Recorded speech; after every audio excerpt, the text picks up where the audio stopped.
So I'd like to start up that we acknowledge, appreciate that the land on which we gather is the traditional unceded territory of the Mi'kmaq First Nation, and we have occupied this territory since time immemorial.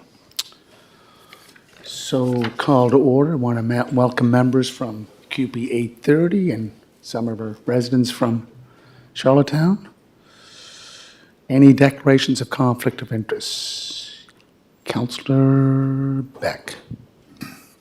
Yeah, I'm in conflict on one of the planning and heritage resolutions. Which one? With the one regard to rezoning 70 Viceroy? 70 Longworth. Okay. I was in conflict at the planning board meeting, and I'll be in conflict Anyone here else? tonight too. No? Okay. Councillor Beck. Okay. Approval of agenda. I think that Councillor McKinnon, do you have a? Thank you, Your Worship. Wondering, due to family commitments, if we can bump up 6.9 up in between 6.1 and 6.2, so the manager can leave early for family commitment. So 6.9 becomes 6.2 and thereafter continues. Moved by Councillor McKinnon? Yep. And seconded by Councillor Ramsey. And yours? Yeah, I was going to ask if we could move 6.4 up on the agenda too. Human Resources? Yeah. So 6 point, It does involve closed meeting as well, but well, I think that's at the end. That's number That's a 7. That's number 7. It's on your agenda. oh yeah, sorry, that's the one I'm referring to. Yep. So you want to move number 7, everything in number 7, up to 6.3? Is that what you're saying? Yeah, if we could. So that's all the matters that are there. There are 3 matters. Just 1 second. I don't think we can separate it. There's, Yeah, it would have to be the whole. It would have to be the whole thing. yeah. Okay, I'm just thinking. I know that a lot of the members are here tonight yeah. on matters related to that, but it is a closed session. But Right. Okay, or we can just leave it. It I think whatever other councillors feel. okay, we'll just add it to your resolution. Okay? Councillor Bittard?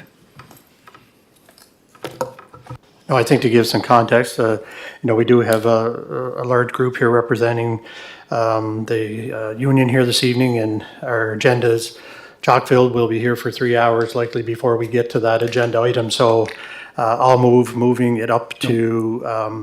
No, it's part of the resolution from. Are we going to move it And into Ramsey, yeah. as a 6 So point? move Okay. both. Just want to be mindful that we will be here for quite some time moving through our package this evening. So. Okay? Do you want to? I just wondered. Just open your mic. Would you just, Your Worship, just clarify for me what we're doing in the resolution, just so I know? Good point. 6, I think you said we're going to move close to the first, and then 6.1, and then 6.4? Nope. 6.1 goes first. Okay. Planning. 6.2 will be environment sustainability. 6.3 will be number 7, motion to move into a closed session. Okay? Good? Okay, we don't have Councillors Bernard or McCabe here. And then instead of 6, No, we go to we'll 7 just, and then we'll go just 6. go 6.1, 6.2, environment sustainability, 6.3 is number 7. We'll go to the closed session because Jessica has to go. Okay, that's not making it any quicker. Planning shouldn't take too long. There's people here waiting for planning too. Yeah. Good? All in favor? Okay, so we'll go with approval of agenda. So 6.1, 6.2 is Environment sustainability. Number 7 will be 6.3. Okay? Okay. Adoption of previous draft minutes of council. There are 3. Regular meeting, July 8th, 2025. Special meetings, July 26 and August 6, 2025. Public planning meeting, July 29th, 2025. Moved by Councillor Ramsey, seconded by Councillor McKinnon. All in favor? Okay. Business arising out of the minutes. Councillor Beck. Yeah, I just have a question about, it's under 6.8 on page 8 of the agenda. It's with regards to the farmer's market downtown. And I'm just wondering if it could possibly be, I'm not sure what's happening. I guess I'll provide a bit of context. I was down there on Sunday and I took the opportunity to talk to some various vendors about how things are going, just to sort of get a sense. I would say the reactions were mixed. Some good, some bad, and as you would expect, I don't think we would expect unanimity on in any particular side of the coin. But I guess I'm just wondering, what kind of became clear to me was that there was still a preference probably to, if all things being equal, to return to Queen Street, would be one of the general themes that it would have got. But that being said, there were still good thoughts expressed about the market down there. So I guess my question is at some point in time, is there going to be an analysis of where that eventually ends up at the year's end? And I'm not necessarily looking for an answer here right now, but could it be added to the future Parks and Recs agenda item, or maybe have a little bit of an update for us in terms of what the long term might be for the market?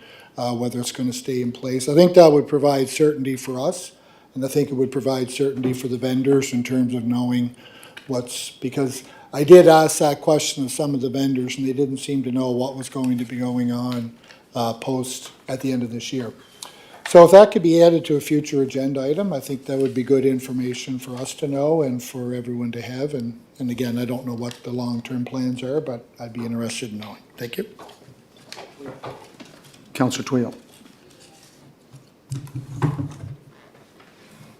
Just on that point, as you can recall, last month I brought up the issue of the lack of resolution to approve the farmers market for this year down at Confederation Landing. Last year, when we made the decision collectively, we had a public meeting with the Economic Development Tourism Special Events Committee, along with Parks and Recreation. Two resolutions were subsequently passed.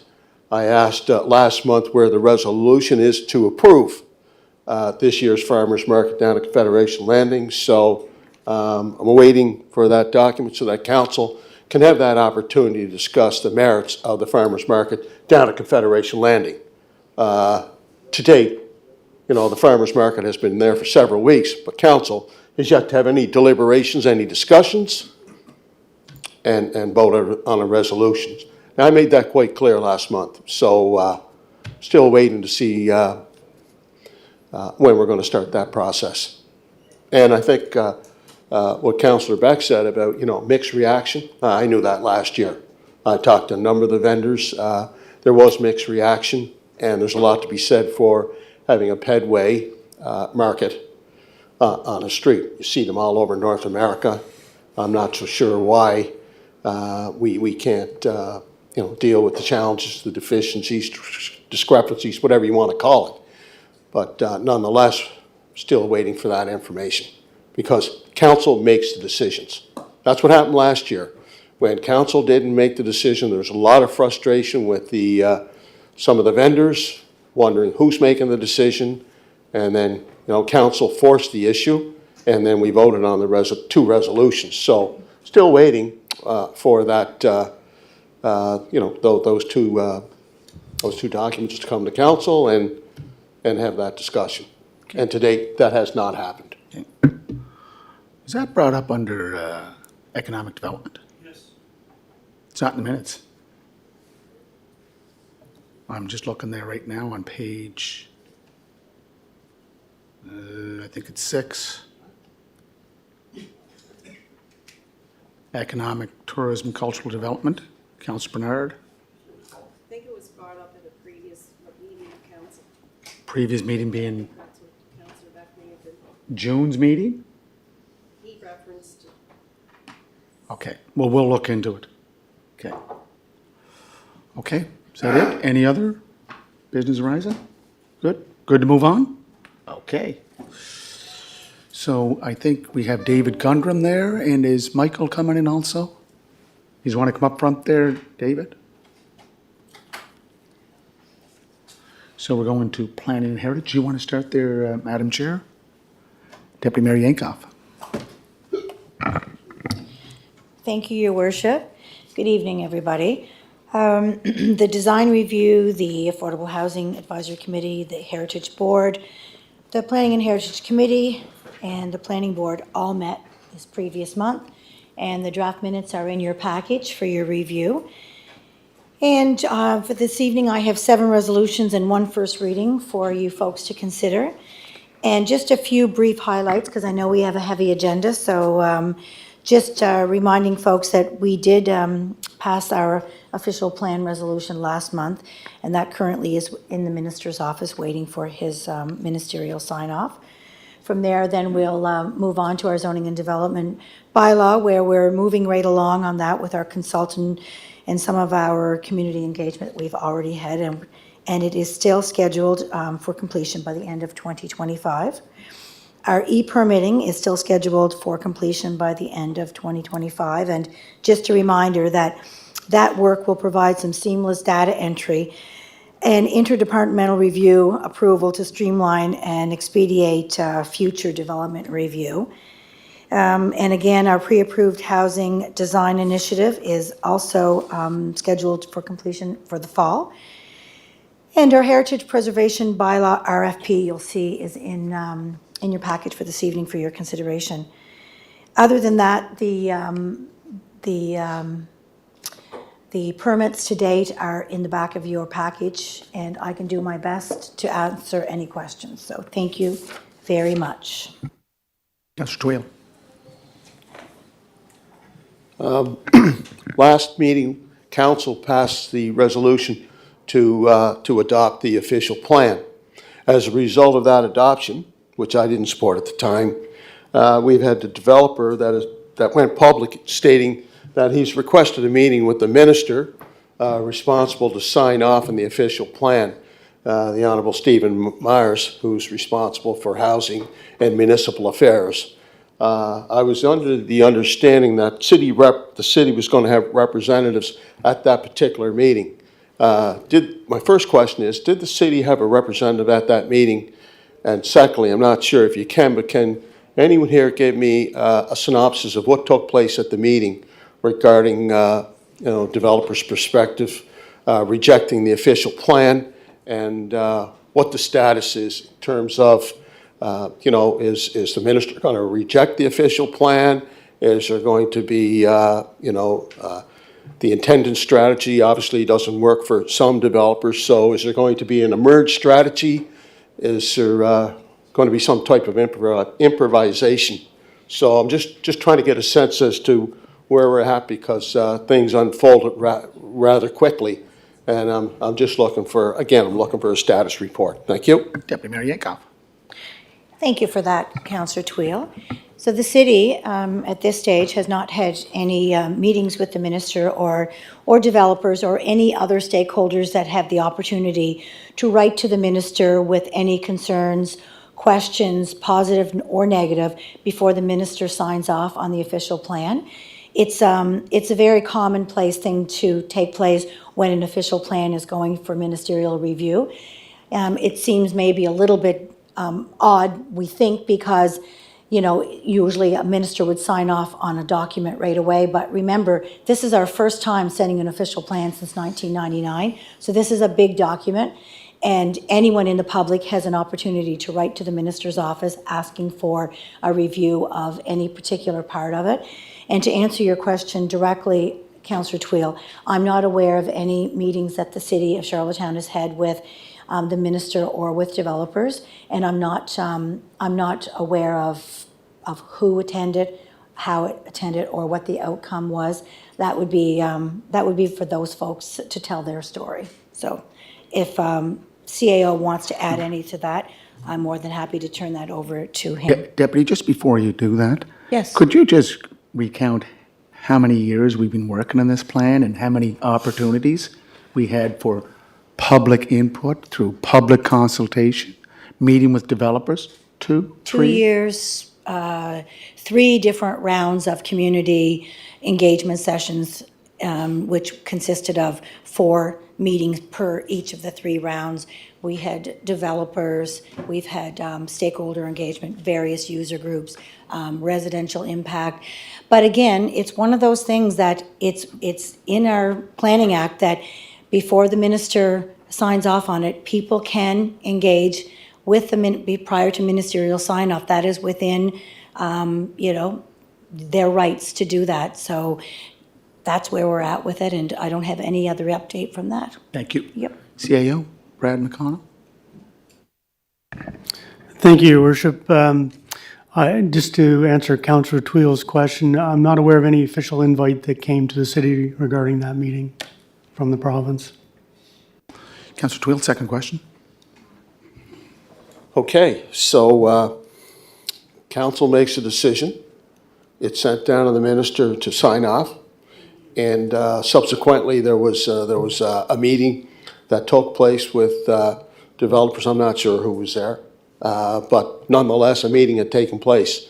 That was about, I think, 10 days ago, maybe last week, 10 days ago. So senior administration has no knowledge of what had taken place at the meeting, what the results of the meeting is. Is there going to be a new strategy being formulated?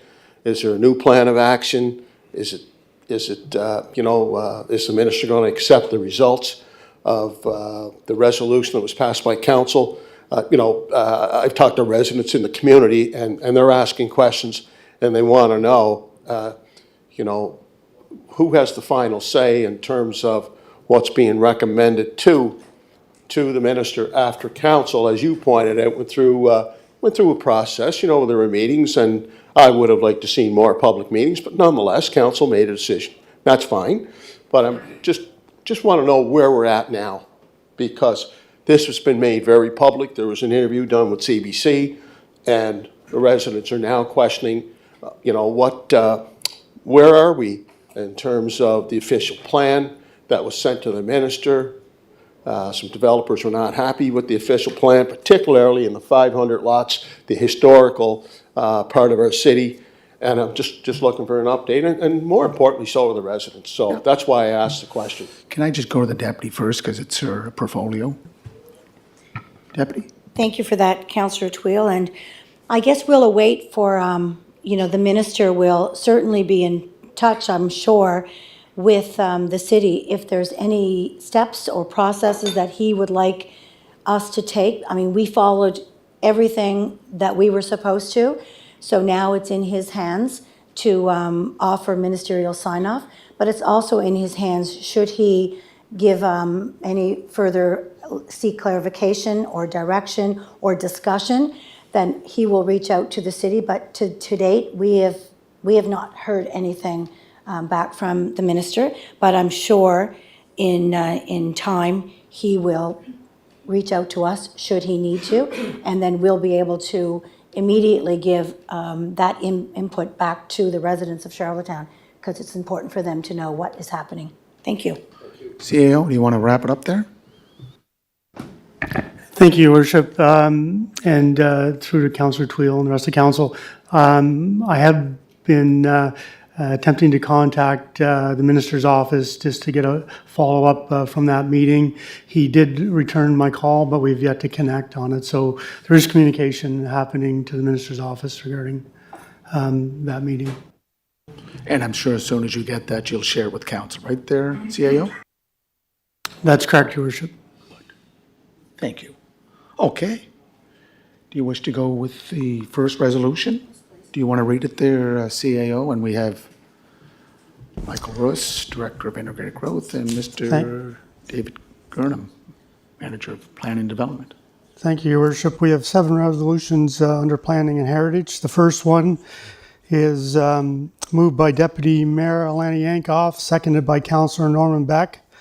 Let it be resolved that pursuant to subsection 8(3) of the PEI Building Codes Act, as referenced by the Building Code bylaw, PH-BC.3, Council hereby appoints Matt Mowry as a building official with residential level qualification, allowing him to undertake the duties and responsibilities that come with that level of authorization as per subsection 36, subsection A.1 of the PEI Building Codes regulations, and that this designation of authority shall cease if the job duties of this employee no longer require the designation, if the employee terminates employment with the City of Charlottetown, or upon further written notice. Okay. Questions called? All those in favor, just please raise your hand. Okay, 8-0. Want to go to the next one there, Chief? CAO? Second resolution moved by Deputy Mayor Alani Yankoff, seconded by Councillor Norman Beck. Let it be resolved that pursuant to subsection 8(3) of the PEI Building Codes Act, as referenced by the Building Code bylaw PH-BC.3, Council hereby appoints Joseph Christensen as a building official with level 2 qualification, allowing him to undertake the duties and responsibilities that come with that level of authorization as per section 36, subsection C of the PEI Building Codes regulations, and that this designation of authority shall cease if the job duties of this employee no longer require the designation, if the employee terminates employment with the City of Charlottetown, or upon further written notice.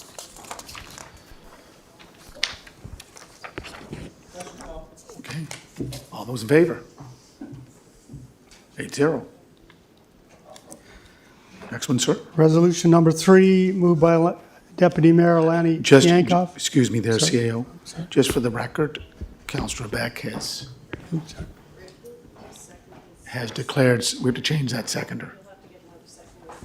Has declared conflict of interest on 70 Longworth Avenue, correct? So you have to get someone else to sign it. Councilman Tarp will do it. Okay. And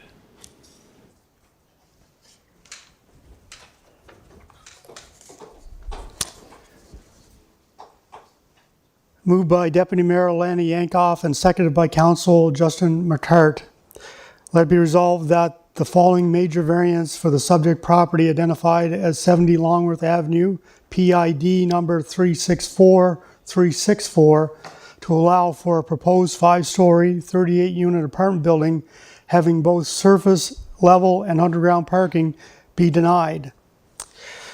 Permit a flankage yard setback of 3.35 meters, 11 feet, with respect to Victory Avenue, whereas a minimum flankage yardage setback of 6 meters, 19.7 feet, is otherwise required for apartment dwellings in the R3 zone.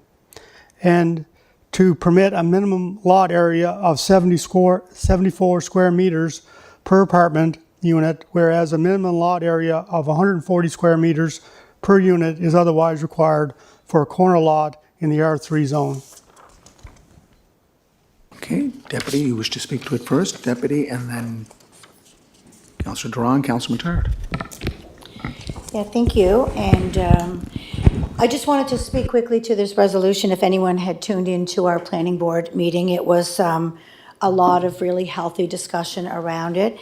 And, just to speak first with my Ward 1 councillor hat on for the councillor for the area, the residents spoke very articulately and very clear that they are not against development.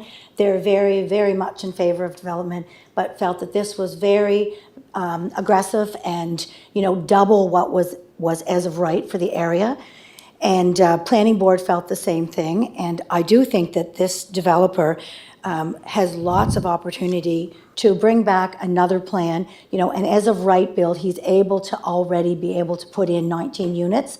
So I think that there's really something, exciting and correct for the area that he'll be able to do.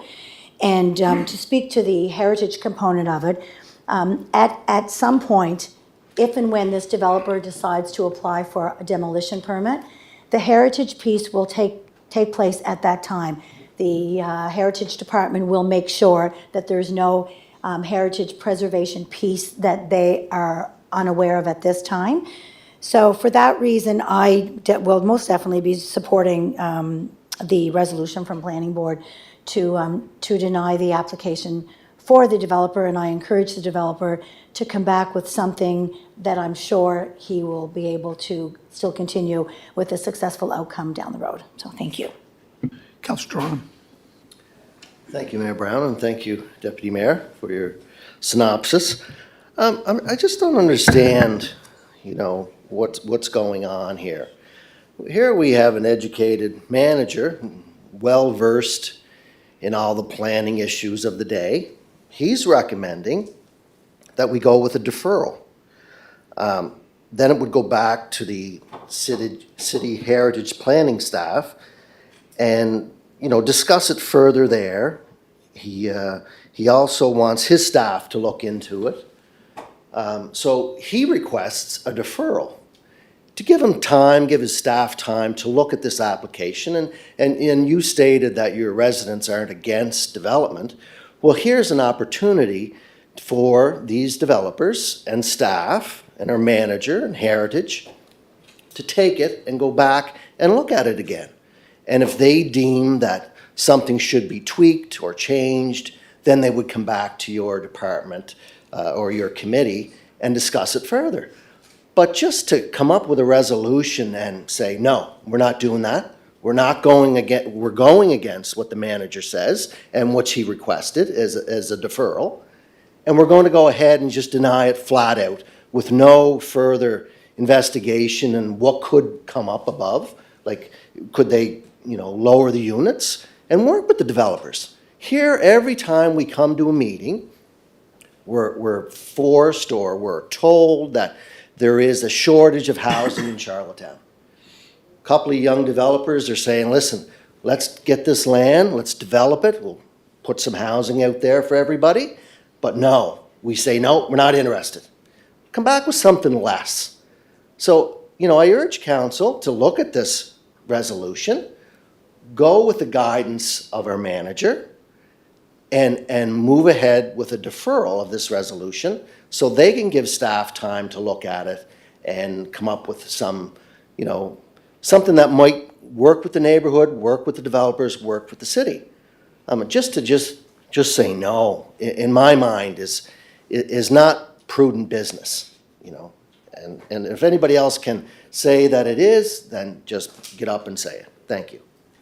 Thank you, Councillor Duran. Councillor Matard. Thank you, Your Worship. Oh, sorry, yes, go ahead. Just to give Councillor Duran Sure some can. clarification. Sure can.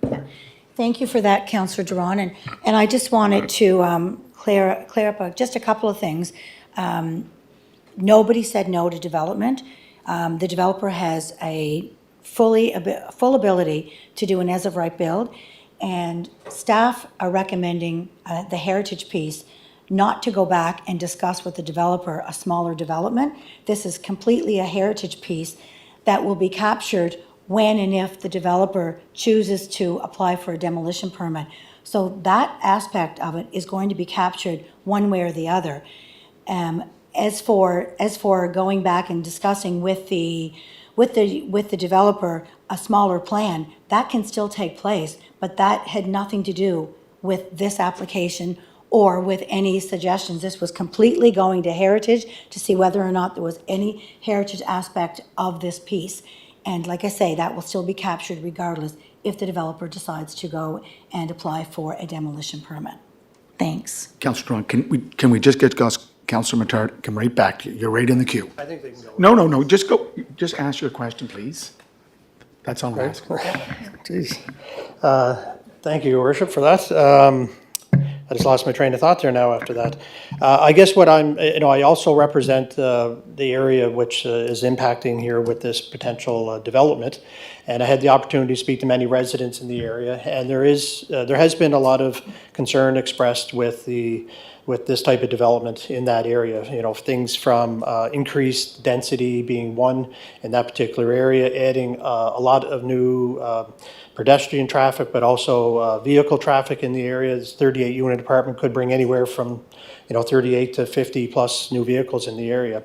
And then there's the historical aspect of it that obviously got brought into the equation as well. And furthermore, I think the big thing for me in talking to the residents was the residential fit with this large-scale residence that's being proposed in that area. And I just want to, reiterate some of the comments, that the Deputy Mayor indicated that, there was the discussion at the Planning Board regarding the heritage component of it, but I still think from a variance perspective, we're not asking to defer the variance for everything. So, had that not been there, I still think we'd be here talking about the variance and whether or not this would be suitable for that area. So I'm going to support the resolution in front of us here tonight to deny the major variance for that area. So I just wanted to state my comments on that for the record, and thank you very much. So, Councillor Drawn, the reason I allowed you to wait for the second response or the second question, so you can have twice to speak to it. Thank you. Thank you. I appreciate that. Again, we're here, we're discussing housing. In the report, I can only go by what the report says. It says 15 people were opposed. This is a major development. Fire, Public Works, both look at it. They have no issues. We say increased traffic. I mean, Longworth Avenue there, I don't know how many people go up and down it. A few more cars are not going to hurt, in my opinion, because Public Works already says that they don't have a problem with it. What I'm saying here with housing, it wasn't more than a year and a half ago that people were selling their houses in this neighborhood to get away from the outreach center. Now a developer is coming forward, they're saying, listen, we're going to build a nice residential building and to get people to move in, to stay in the area. Maybe sell their home, move into an apartment there. It's central, it's right downtown Charlottetown. It's revitalizing the area. The manager is asking for a deferral on this, to go back to take a look at it. I don't understand why we're not going to go with his advice. That's all I can say about it. It just blindsides me every time we come and we say we're in a housing shortage, but when developers come forward and want to build, then we have our hands tied that we don't want to build. Come back with something else. I just ask to go with what our manager is requesting. Let it go back to staff, the Heritage Department, and they'll have a look at it. Thank you. Councillor Twill. I represent the community across the street, and I receive phone calls as well. But I think the underlying issue here is that we're getting pressure from Ottawa to create more housing. The pressure is to build, and try to fit it in anywhere and everywhere. That's one of the reasons why I voted against the official plan, because a lot of residents were upset that they really believed that their neighborhood, their respective neighborhood, was going to change dramatically, not just adding, an in-law suite or something of that nature. That their particular zoning in the neighborhood that they've lived in for over 40 and 50 years was going to change. And I'm not talking about just this specific this specific development. So you have developers that are hearing from Ottawa, there's a shortage of housing. So let's build. Doesn't matter where it is, let's just build. And then you have the neighborhood, people have made investment in their properties, have done a terrific job, making an undeniable contribution to their community. They know their neighborhood. And one resident said to me recently, she says, I paid for my zoning. I paid for it. And now you just want to change it. So there's a philosophical debate and discussion that has to take place here because pressure's coming from Ottawa. It's all downloaded. Besides infrastructure requirements, could be water and sewer, public works, parks and recreation, planning. and the pressure is just download it, let the municipality worry about it, and we have to deal with the consequences, whether it's a planning issue, whether it's infrastructure, whether it's parks and recreation, water and sewer, it doesn't matter. And that's an awful lot of pressure on a municipality that doesn't have the war chest of money that Ottawa has. So I think we need to have those discussions as well. And time again, residents show up, they're not happy with what's taking place. Developers, in all fairness to some developers, they're getting the wrong signal saying, well, geez, I thought you guys wanted us to build. So there's mixed messages coming from Ottawa, from the province, and from the city. And there's a real disconnect. Believe me, there's a real disconnect. And that's why these discussions take place here consistently and constantly. We're always having to find ourselves in these unenvious situations and positions where we have to make a decision. Thank you. Okay. Questions called. All those in favor, please raise your hand. Okay. All those against? 6-1. Okay. Can we get Councillor Beck? He's not in conflict with this one, is he? Okay.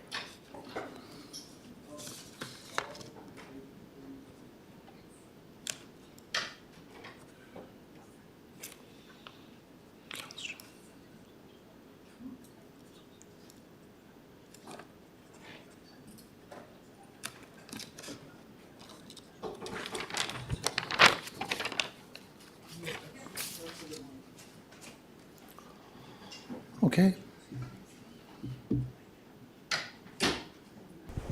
Okay, sir. Number 4. Your Worship, Planning Heritage Resolution Number 4, moved by Deputy Mayor Alana Yankoff, seconded by Councillor Norman Beck. Let it be resolved that the following rezoning and official plan amendment requests be approved.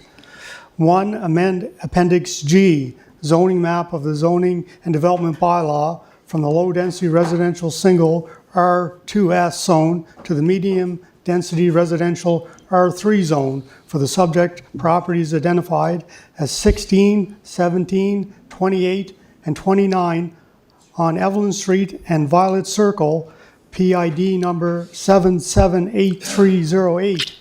And 2, amend Appendix A, the future land use map of the City of Charlottetown official plan from low-density residential to medium-density residential to facilitate the development of each of the 4 lots identified as lots 16, 17, 28, and 29 on Evelyn Street and Violet Circle, PID 778308, with a 4-unit building, stacked townhouse dwellings.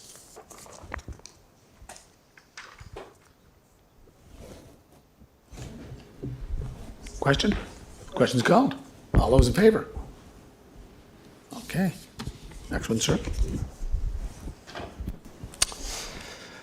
Resolution number 5, moved by Deputy Mayor Alana Yankoff and seconded by Councillor Norman Beck, that the following rezoning request for the under-addressed property identified as PID 349035, located on Viceroy Avenue, proceed to public consultation to rezone the unaddressed subject property identified as PID 349035 on Viceroy Avenue from the single detached residential R1L zone to the low-density residential R2 zone to facilitate the future subdivision of the subject property into 3 new lots, each containing a semi-detached dwelling for a total of 6 new dwelling units.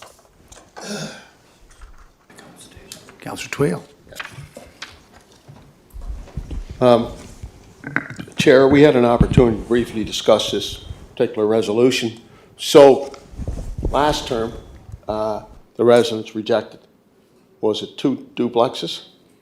2 houses. 2 houses, okay, 2 houses. And now, and then it went to Iraq, it got overturned.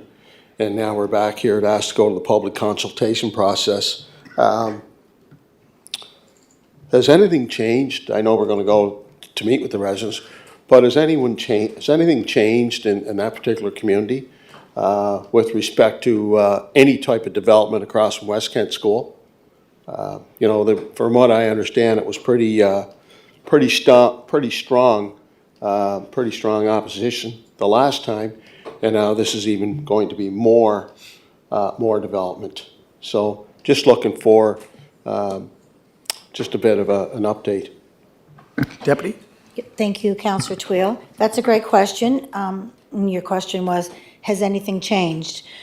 We won't know that until it goes to a public meeting and engaging the public, whether or not they see this as a positive development that maybe they didn't before. We won't know that until we have public engagement on it.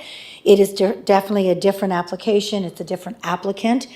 And so I guess we will probably be here in the next month or so having that final discussion once we hear from the public and once we hear Planning and Heritage staff's final deliberation on the project.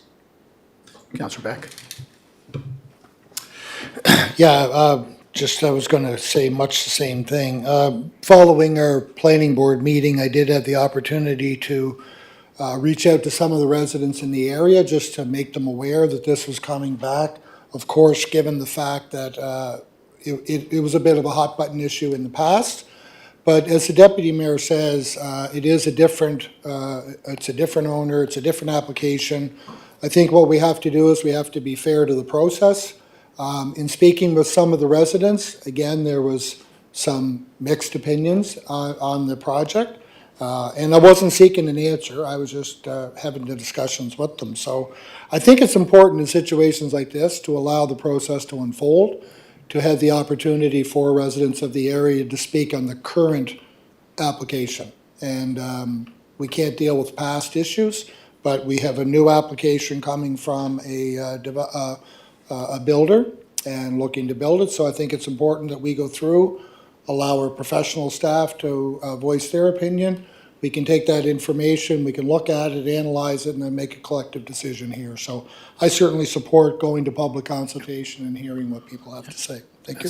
That's the purpose of public consultation, to get public input. All those in favor? 8-0.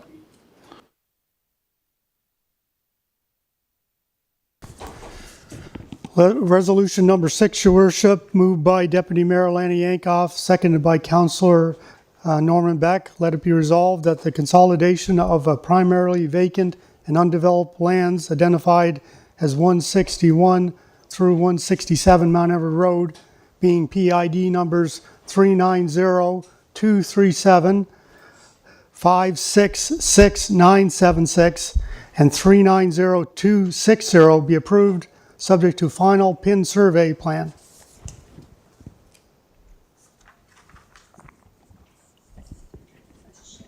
Councillor Twill? At the recent public meeting, I talked about, and I said it earlier, about the lack of infrastructure and the pressure that development puts on the city's infrastructure. I'm going to state it again, as I stated before. On the west side of Mount Everett Road, we don't have any pedestrian walkway. There's no safety network for the residents on this particular side of Mount Everett Road. Mount Everett Road has a tremendous amount of industrial traffic, service traffic, residential traffic. It's just constant, 24/7. And, it's great to approve all this development, and I think it's a nice development, but at the same time, the onus is always put on the city to provide the infrastructure. The drums start to beat louder and louder and louder. How come you're approving all this development when you don't put in the necessary infrastructure? And this is another case in point where, Mount Everett Road has to be a priority when it comes to a new plan for Mount Everett Road. I've stated this at the public meeting. The residents were here, and you can't do one without the other. And that should be part of the prerequisite when we're approving development. Infrastructure should be part of the equation. It's not part of the equation, and then we have to play catch up. Time and time again, this happens, and it continues to happen, and it puts a lot of pressure on city council, a lot of pressure on the community because it's not safe. Residents, for example, students that want to commute to Sherwood Elementary School can't cross the street. There's no crosswalks, and it's just not a safe situation. So I don't know, Mr. Mayor and members of council, but somewhere along the line, when we approve development, infrastructure has to be an indispensable prerequisite to approving a development of this magnitude. And it's not happening, and we're always behind the 8 ball. Deputy Mayor Yankoff? Thank you for that, Councillor Tweel. And your timing is perfect, because as we embark on the changes to our zoning and development bylaw, I encourage residents, developers, stakeholders, city council to be fully engaged, because this is the opportunity for us to get that zoning and development bylaw right. So let's get at it. And would that include development charges too? We don't know, Your Worship, because we're just barely starting the process. So I'm not saying I'm for or against any of that. I'm for the process and the engagement. Yeah, so I just want to make that clear. I did not say I was for development Nope. charges. Just I Make just that wanted to- crystal clear out there to the world. Yeah, I did not say that. Councillor Tweel and Councillor Drawn. Councillor Tweel. Well, I'm going to have another go at it because, you know, I'm constantly having to deal with these issues of infrastructure. I talked to a CAO, I talked to the manager of Public Works. We got to get this infrastructure in place, and it's always a struggle. It's a constant struggle, and here again, we're going to be approving this development, which I'm in favor of, but, you know, it's got to be the big picture. You just can't be approving development in isolation of what are the true requirements to make a safe community. We keep hearing people want to live in a safe community, and the amount of traffic, I mean, the amount of industrial traffic on Mount Edward Road is unprecedented. You know, I mean, our own water and sewer department, they work out in McAleer Drive, they drive up Mount Edward Road. Public Works, I mean, there's all kinds of service trucks that go up and down Mount Edward Road. We have a police officer there that's constantly pulling over the traffic because the traffic is going that fast. The time has come to have a major plan for Mount Edward Road. We've been putting it off long enough, and I think that's one of the top priorities for this city, and the sooner the better. Councillor Drawn? Thank you. And, you know, I agree with you, Councillor Tweel. You know, we talked a number of years ago about an active transportation pathway down there on Mount Edward Road. I think there's only 8 houses. But this development, you know, when we say infrastructure, the development come forward here tonight, you know, there's no rules. You know, with the mayor stating about development charges, I don't know where that comes from. I mean, a huge development like that, they're going to be paying taxes for the next 80 years. That's where we get our money back. You know, we can't put more pressure on developers to pay for everything. You know, we have to look at long-term. We take the whole picture of the city. Yes, I agree an active transportation pathway should go down that street because it is dangerous. But as far as development charges to any developer coming forth with a development, I think that's just way too much here right now. You know, I talk to people all the time. They're going to Summerside. It's easier to develop there. We have to make it easier for people to develop in Charlottetown. And when we approve something like this tonight, that's going to be a big tax increase for the city, which will help us, you know, pay people's wages like we're here for us now. You know, all this new tax base comes in, and we can help do things. We can't always be putting it on the back of the developers. So let's just approve what's in front of us here and look at it down the road from there. Yeah. Questions called. All those in favor? Okay. Thank you. Next one, sir. Your Worship, Planning and Heritage Resolution number 7, moved by Deputy Mayor Lana Yankoff and seconded by Councillor Norman Beck. Let it be resolved that the request to reconsider a decision of the city to issue a demolition permit number 005-DEM-25, as it pertains to 231 Richmond Street, PID number 340703, concerning the removal of a residential building on the subject property, be denied to continue through the reconsideration process. Deputy, you wish to speak to that? And Councillor Twill. Yeah, thank you. Just quickly, as we all know, it's not the first time we've been here for reconsiderations. What we're reconsidering is, did it meet the threshold? The answer is no, it did not. There's three thresholds it needs to meet, and it didn't meet any of them. And furthermore, the building's already been demolished. So staff is recommending that we're basically completing the process of something that's already long since been done, and it's been ongoing since 2023, 2 years that we've been dealing with this file. And so, like I say, just to reiterate, it did not meet the threshold for a reconsideration, so staff is recommending that we don't support the reconsideration. So that's what I got to say on that. Councillor Twill. Is this building owned by the provincial government? So, in terms of the province collaborating with the neighborhood, what kind of discussions had taken place with this particular development and how it impacts the neighborhood? I know, as you know, there's opposition to the development, and just wondering what had taken place in terms of any discussions with the residents in the community. Deputy. Thank you, Councillor Twill. I do know that procedures and policies were completely 100% followed during this process.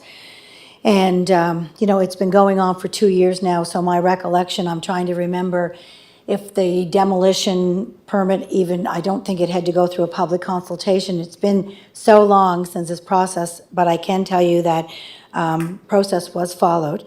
If the manager or the director wants to add or speak to that, because for the life of me, it's been on, like I say, it's been going on so long. The only thing I can speak to now is that in terms of the demolition is completed and now the work is being done.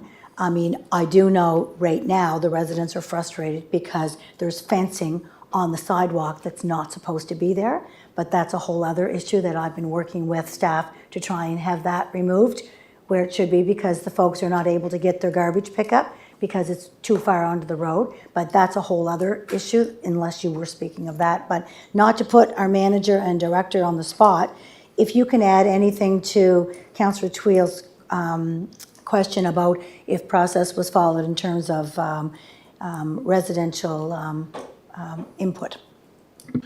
Mr. Gundram or Mr. Russ? Through your worship, to try and address Councillor Twill's question, this development, as the Deputy Mayor had alluded to, it's been going on for about 2 years or so at this point. There were previously variances that were passed to allow this development to occur, so there was a public input component to that. But the demolition permit itself doesn't require public consultation, and it's as of right matter issued under the bylaw. Yeah. Councillor Twill, second question. Through the chair to the manager, so if I understand you correctly, all policies, all procedures, all process were followed from the inception of this proposal to what we're dealing with in terms of rejecting recommendation by planning staff and the planning board to reject the reconsideration. But everything is copacetic in terms of procedures, policies, and processes. Variances, Could I just? everything, all inclusive. Deputies, all right to defer? Yes, Thank I can answer yes, but yes, defer it to as Thank you. Councillor Twill has asked. Through your worship, Councillor Twill, that's correct, yeah. All policies, procedures were followed to bring us to this point on the matter, yeah. Okay. Councillor Ramsey, question called? All those in favor? Okay, 8-0. 7-1. Okay. Next one, sir.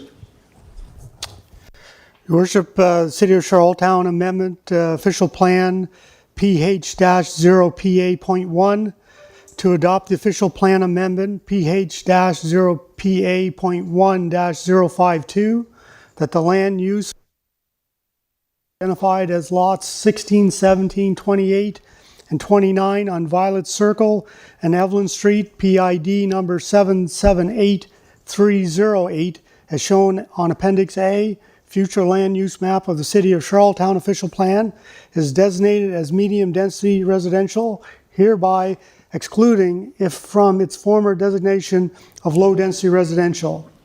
Let it be resolved that the official plan amendment, PH-0PA.1-052, as it pertains to properties identified as lots 16, 17, 28, and 29 on Violet Circle and Evelyn Street, PID number 778308, as attached, be adopted.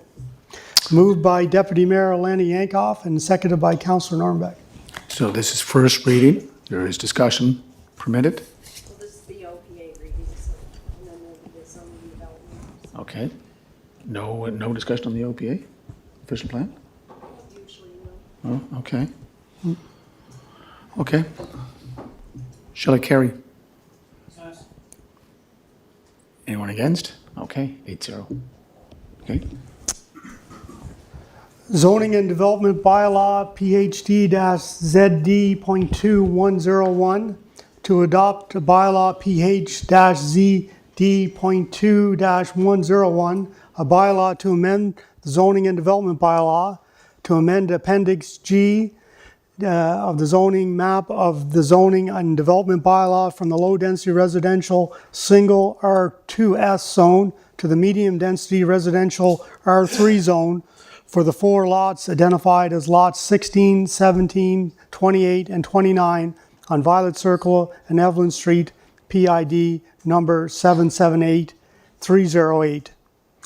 Let it be resolved that the bylaw to amend the City of Charlottetown Zoning and Development Bylaw, PH-ZD.2-101, as it pertains to the 4 lots identified as lots 16, 17, 28, 29 on Violet Circle and Evelyn Street, PID 778308, as attached, be read for the first time and approved that it be read a second time at the next public meeting of council.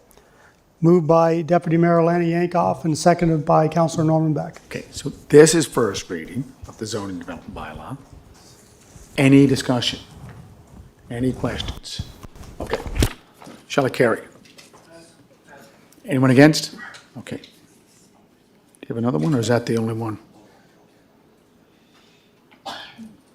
Okay. Okay.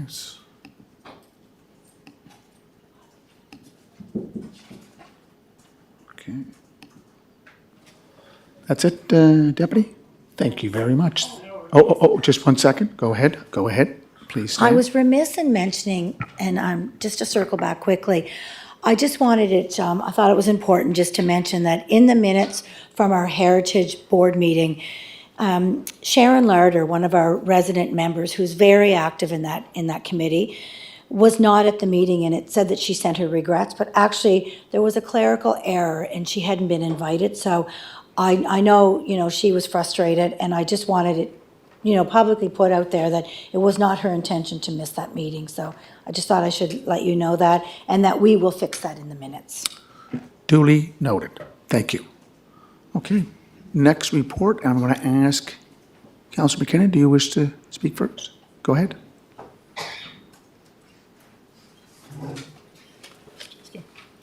Thank you, Your Worship. Environment and Sustainability Committee met on July 8th and the 29th.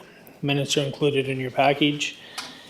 And there's 2 resolutions for your consideration. A couple of highlights I'd like to share before we go to questions. There was over 130,000 transit rides in July, which is up 3% increase from last July of 2023. And applications for this year's Rooted in Art are closing on August the 18th. Rooted in Art celebrates Charlottetown's urban forest by showcasing art installations by local artists and city trees. This year, artists are invited to submit ideas for installations with a focus on culture and heritage and the connections between trees, people, and places. For more information, applicants' requirements, please visit charlottetown.ca/roots. So that's my report, Your Worship. Manager Jessica is here present. If there's any questions, both of us will try to do our best. Thanks. Okay. You have 2 resolutions CAO? Yes, Your Worship, the first resolution moved by Councillor Trevor McKinnon and seconded by Councillor Norman Beck. Let it be resolved, the council rescind the attached December 10th, 2004 resolution awarding the design build of a new transit depot to Wellington Construction, and that the mayor and CEO are hereby authorized to execute standard contracts and agreements to implement this resolution.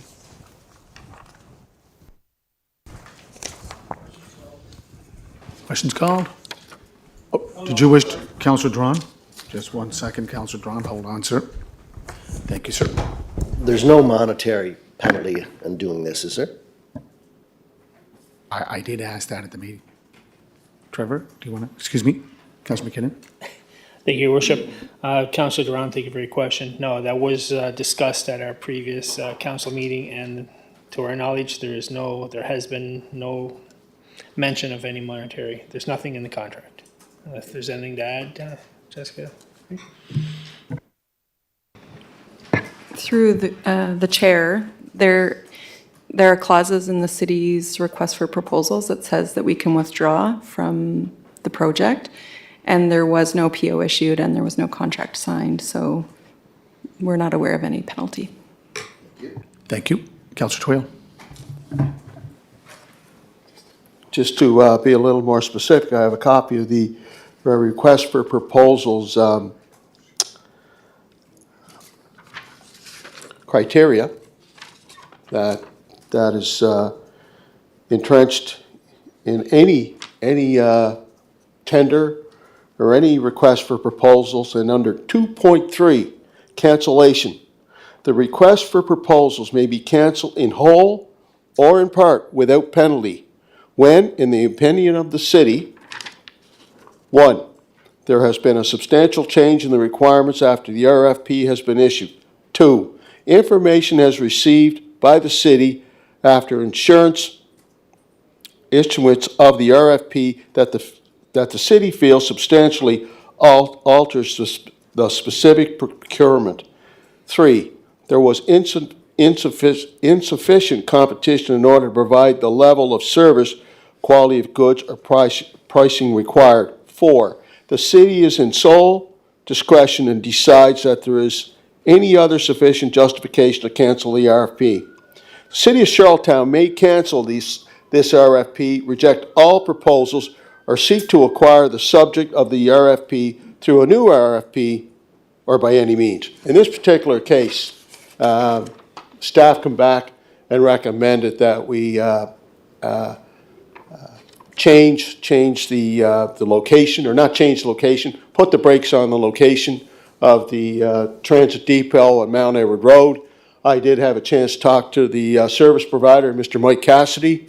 You know, I talked to him, I said, you know, if we're going to build a depot, we should be looking 25, 35 years down the road. This particular site is too tight now. There's not a lot of room to maneuver or park his vehicles.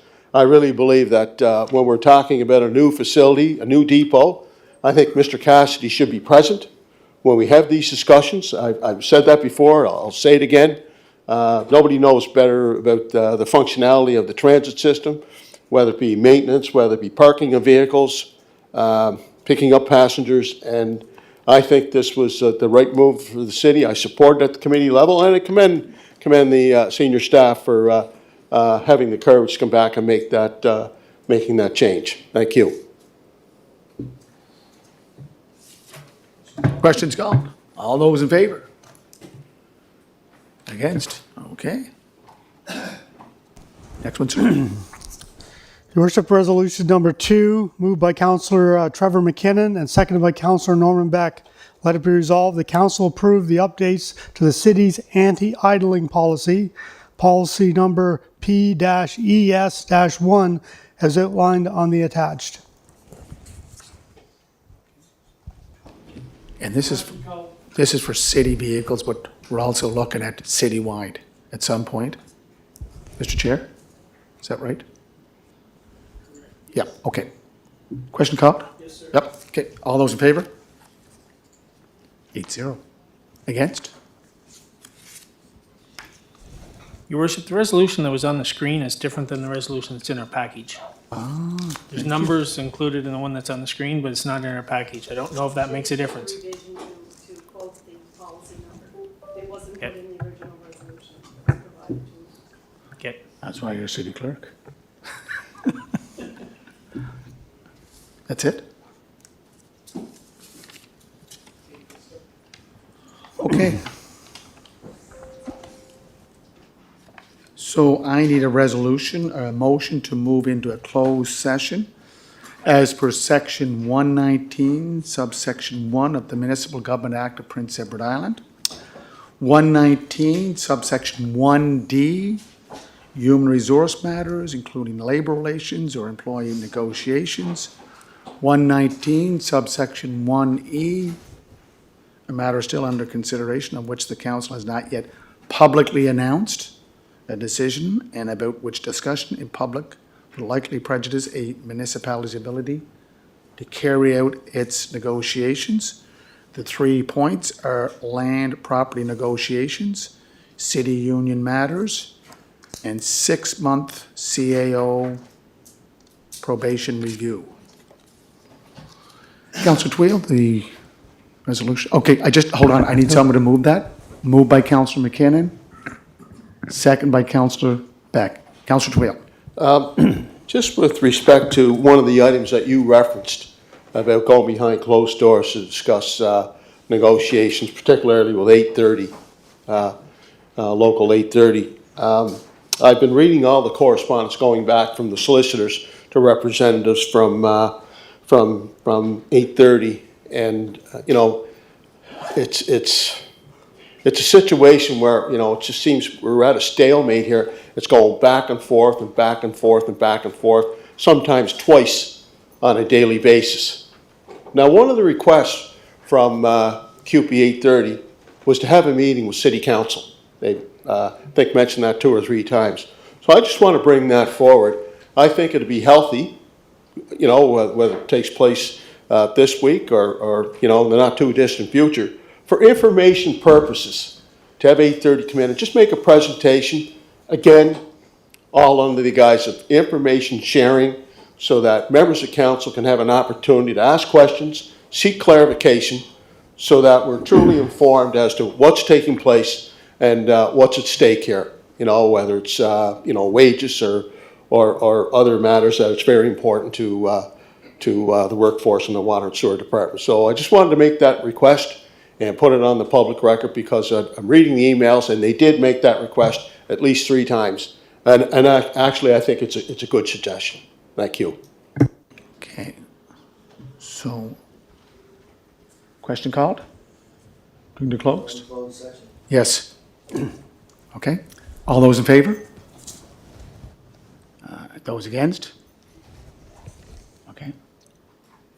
Councillor McKinnon, I have to put him as as absent. Okay. So as a closed session, I have to ask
So I believe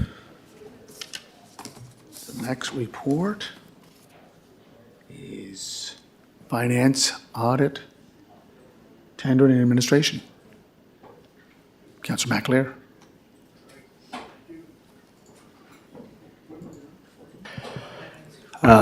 The Finance Audit Tender Administration Committee met July 16th.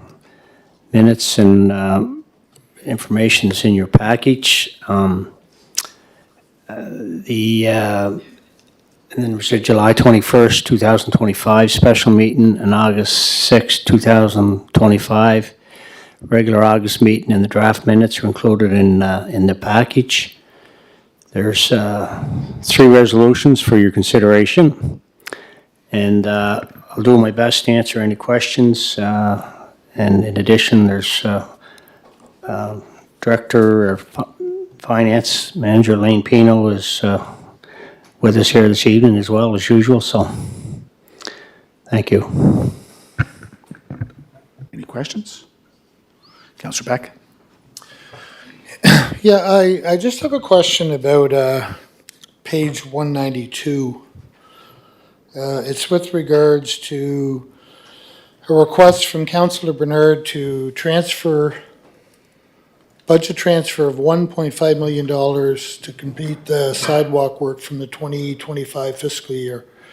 And I think that had to do with tapping into ISIP funding, I believe, is where, because we discussed that here in the chamber back. Yes, no, I think it was after budget. I think we Budget and approved the after. budget, and then I think it was looked to be an addition after the fact. And if I remember the discussion correctly, what was going to be happening was there was questions about should that be used, should that ISIP funding, because there's a wide variety of usages that ISIP funding can be used for. And if I remember the discussion correctly, Finance was going to come back with a list of potential projects that the money could be used for. Because I remember our former Director of Finance at the time said we could be looking at a wide variety of projects. I know Councillor McCabe, who unfortunately is out of province here tonight, so she can't comment, but I do remember that she and I both kind of expressed the wish that maybe we might look at what are some other possible projects that could be used to support funding that would be available under ISIP funding as well. We've talked about projects that are maybe underground, sewer and water projects. We know that we have some aging infrastructure that is below the surface and not above the surface. Sidewalks and AT paths are nice, but maybe there are some other bigger projects that we may be looking at tapping into that funding to do. So before, and I don't know if that's anywhere else, but before we go back, I think I would like to see other possible projects or uses that we could be tapping into that funding before applying it to sidewalks. And I think that would reflect the discussion that we had at that time. And so that would be a request that I would like to see, is that to follow through on that, to see if there are some other projects that we could be looking at tapping into that $1.5 million for. Thank you. Councillor McAleer. Councillor McAleer, could you just stand? Sorry, thanks. Yeah, thank you, Councillor Buck. The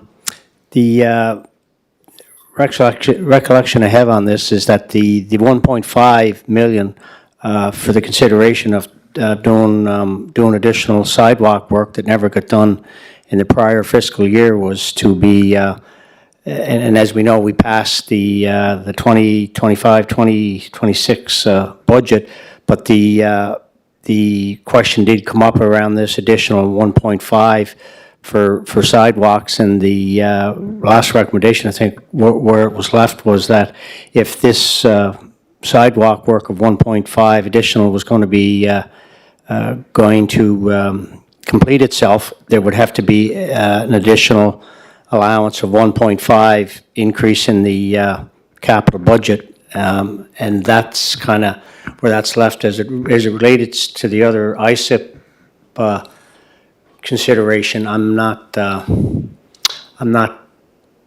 having perhaps the same recollection of that discussion. I'm not, I may ask Lane Pino to see if he can understand the same point as what you're asking on other ISIP projects, potentially on this 1.5.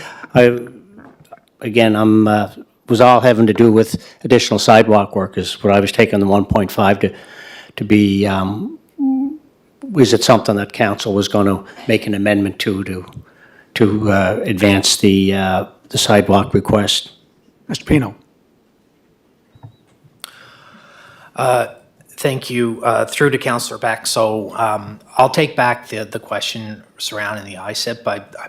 My recollection where it was left was we were going to determine what was eligible and what the level of funding that we were going to get, that we could get for projects that would be eligible for that. So I'll take that back and look into that. The discussion at the Finance Committee meeting specifically in July was around that issue that Councillor McAleer mentioned of we're showing a shortfall of 1.5 million in the capital budget because we didn't do a provision for carryover specific to that project for the current fiscal year. And on that piece, the takeaway was for myself to work with Public Works and the other departments just to get a sense of where we are within the capital budget this year, to understand if there's any projects that are being deferred or delayed just due to delays in timelines, just to see if there was a possibility to do a funding transfer in the current fiscal year. We haven't done that exercise yet, but as we start to shift gears and get into budget prep in the fall here, we'll be doing that very soon. Okay, Councillor Beck, second time. Yeah, so does that come back here? Does it go back to Finance Committee? Does it go back to Public Works? Where will that end up? Because I think again, if I reflect of what, again, I'm going by my recollection, but I think the recommendation, and unfortunately Councillor Bernard's not here tonight either to speak to it, but I think the rationale for making the transfer is that the ISIP funding could be tapped into so that it did not impact either operational budget or capital budget. So again, it goes back to the question of, is the 1.5, where is the most appropriate use of that 1.5 million? If we're tapping into ISIP funding, that's what I would like to know, is to look at options and say, where's the best place that we could spend that money? And if it ends up being sidewalks, it ends up being sidewalks. It is under a legitimate element of the funding, but if there are other areas that we're looking at and saying, you know what, I think it might be better if we do this. So that's kind of where I think I want to capture, that would be my request, and I don't want to speak for Councillor McCabe or Councillor Bernard, but that's what I would like to see happen, and then that would come back here so we would fully understand that as well. Okay, Councillor McAleer, do you want to wrap it up? Yeah, and so through that, Councillor Beck, I mean, I will see that, we take that back to finance and clarify the separation on that. And I know there was discussion, as it relates to the sidewalk piece, did sidewalks qualify for the ISIP criteria? And so there were a number of things. So we will take that back to finance and try to come back with some clarity on your question. Okay.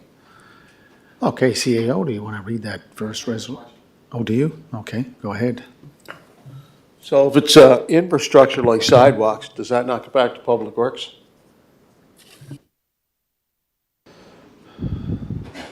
I think the money part goes with finance, but yeah, it could be a discussion.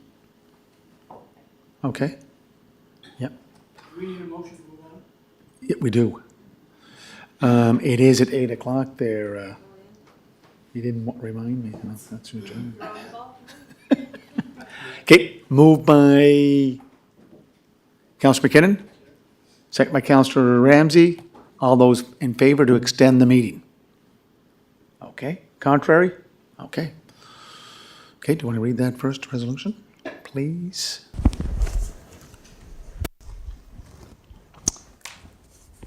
Your Worship, Finance, Audit, and Tendering Administration Resolution Number 1, moved by Councillor John McAleer and seconded by Deputy Mayor Lana Yankoff.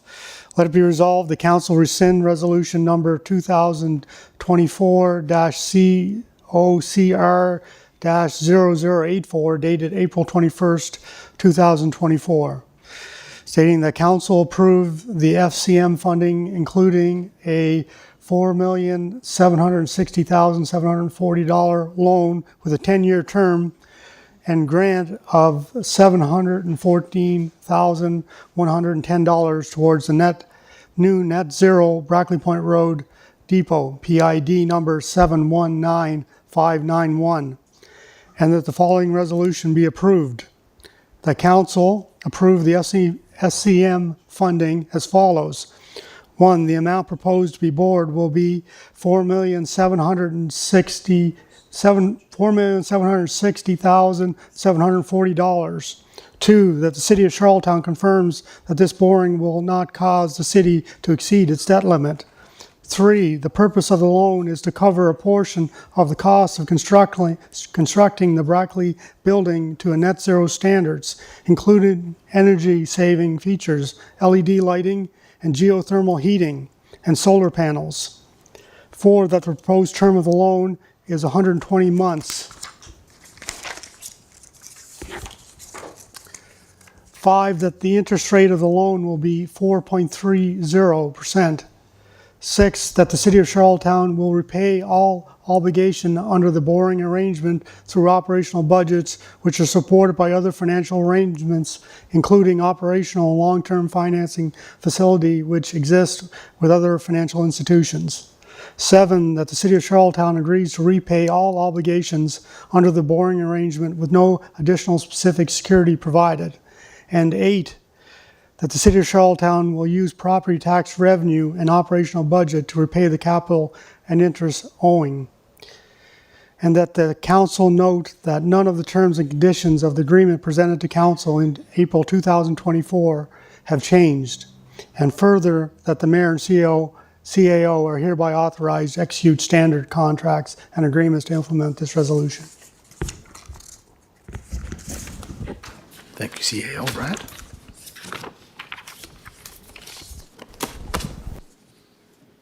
Question? Questions called? All those in favor? Contrary? 6-1.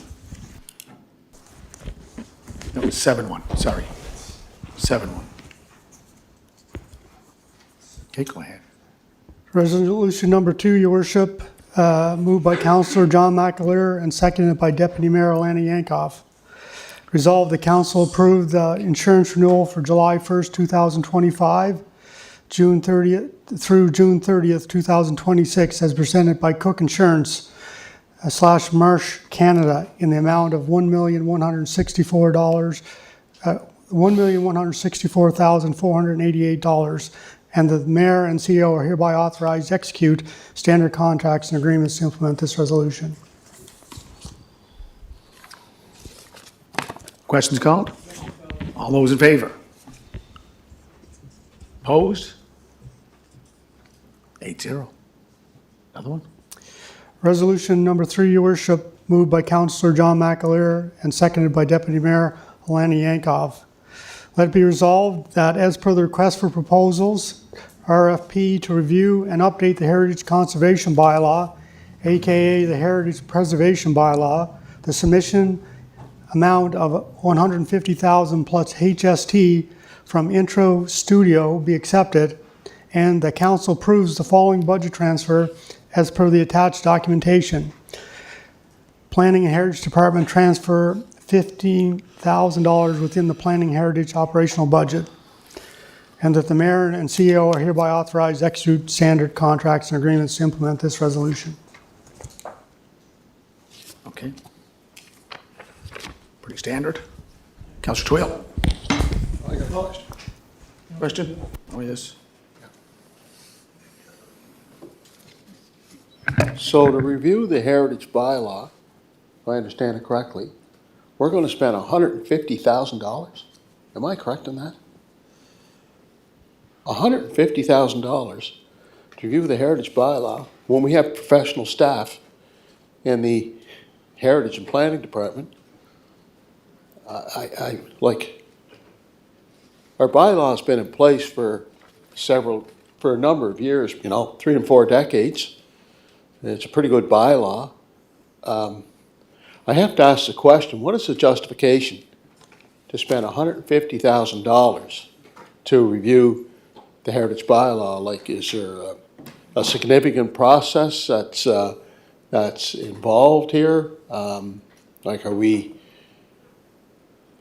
like, is it looking at the current stock of properties that are designated heritage? Or are we looking at the 500 lots? I mean, what kind of process is outlined to justify that kind of an expenditure? I mean, that's $150,000 when we already got our heritage bylaw in place, and we have, we got staff working in our department, and they're professionals in every sense of the word. I need an explanation. Okay. Councillor McAleer. Thank you, Councillor Twill. If I could, I might defer that to my colleague, Deputy Mayor Yankoff, and in addition, and Director Mike Russ may, but then start with Deputy Mayor.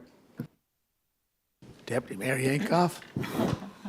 Thank you. You got the mic. Thank you, Red light. Councillor McAleer and Councillor Twill. Without sounding condescending, there is a report detail outlining quite a few processes that need to take place for this heritage preservation bylaw.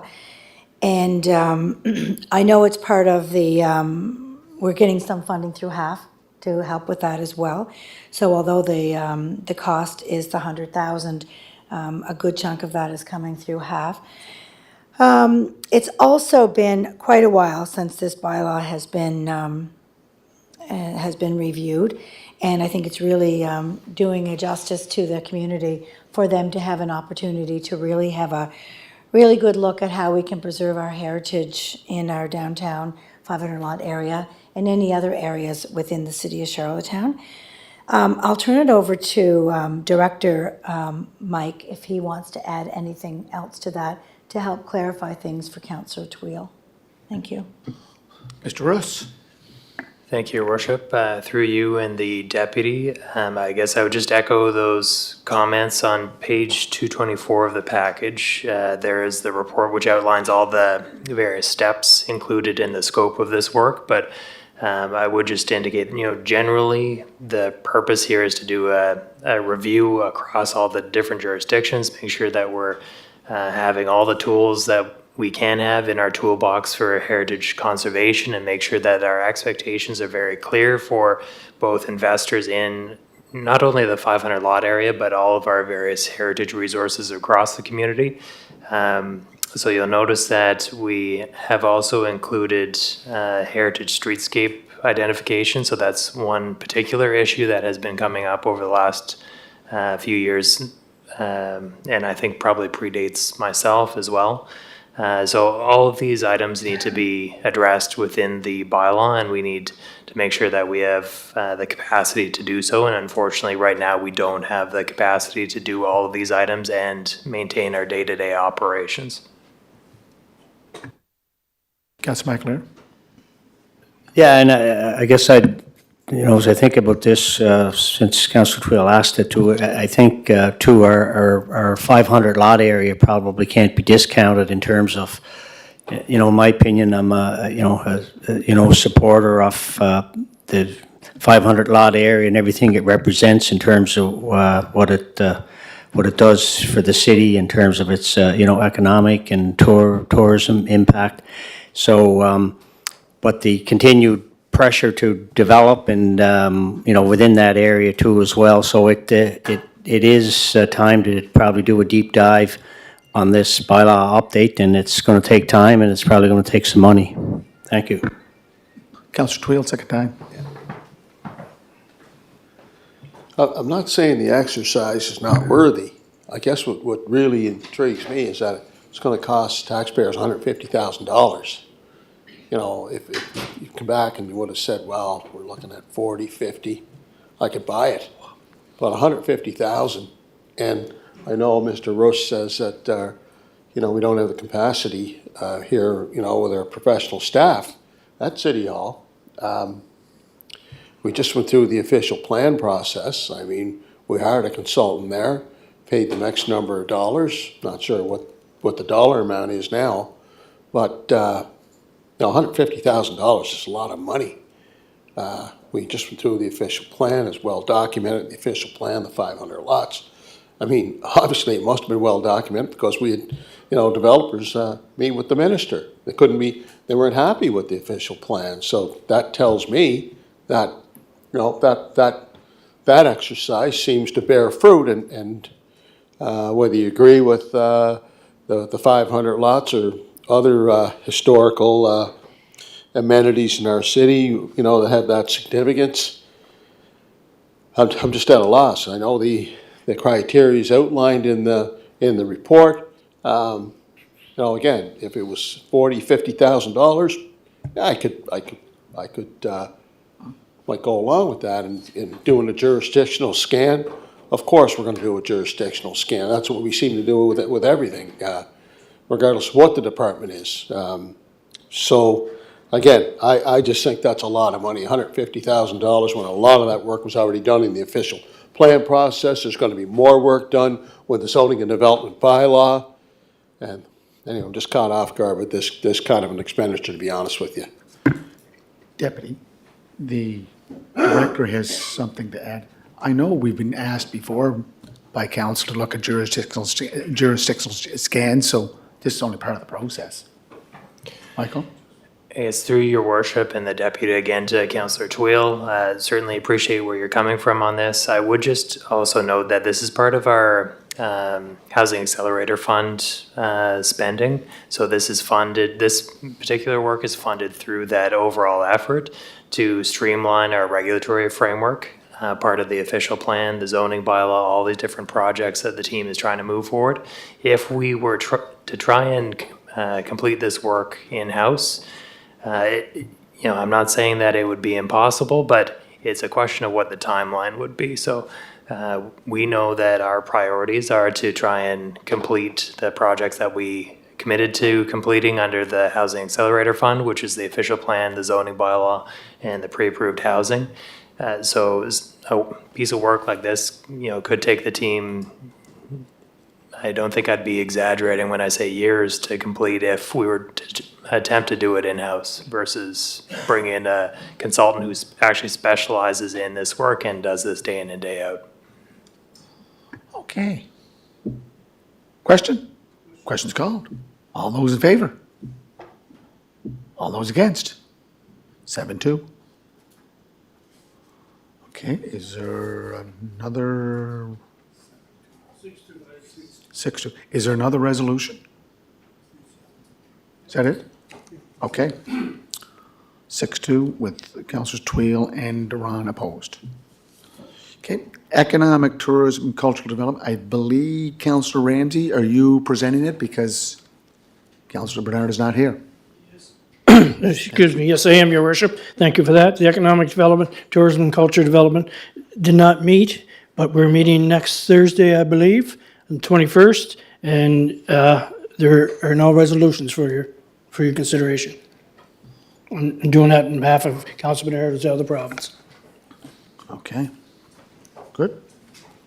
Okay, next report, 6.4, Councillor Beck, Human Resources. You're on. Yeah, so the Human Resources Committee met on July 8th and again on August 7th, and the minutes of those meetings are included in your package. And there's 4 resolutions for council's consideration here this evening, and I will answer any questions that you may have. Okay, good. Want to read the first one there? CAO, Brad? Your Worship, Resolution Number 1, moved by Councillor Norman Beck and seconded by Councillor Trevor McKinnon. Let it be resolved, the council accepts the amendments to the attached City of Charlottetown smoking in the workplace policy, policy number P-HR-22.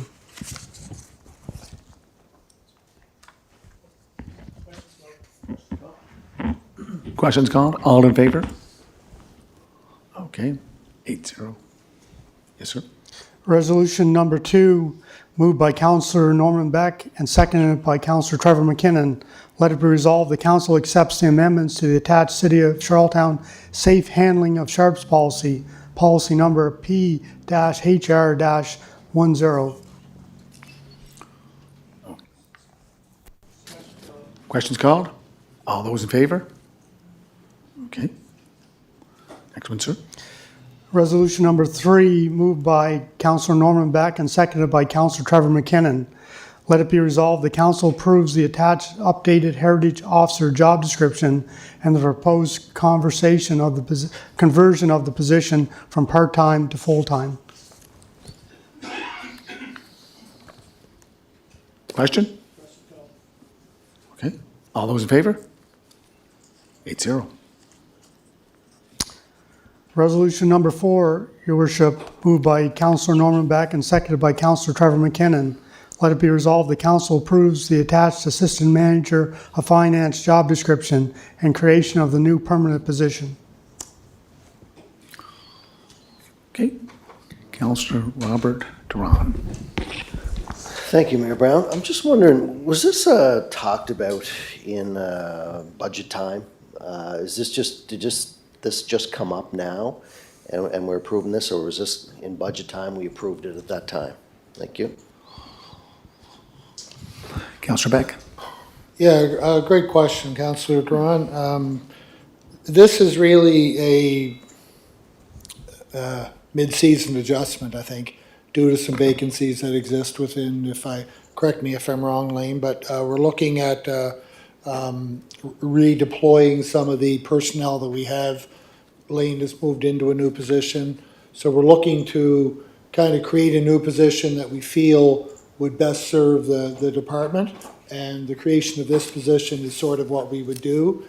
When it comes time to budgeting for our next process, we would look at restating that, or based on how things are going. This is kind of like an in-game adjustment, if you want to draw a hockey analogy for a minute. And we're looking at changing, redeploying our human resource assets. Budget time will come around, we'll make the determination as to what that looks like for the 2026-2027 budget season. Emily and Lane, feel free to correct me if I've misrepresented anything there. Follow up? Oh, yes, sir. Go right ahead. I understand. We had a vacancy and Lane was kind enough to move up. You know, his job would be there. Wouldn't we just have someone fill his position? Like, what's happened here? If he goes up, someone fills his position, but is this new money? That's the question I'm asking.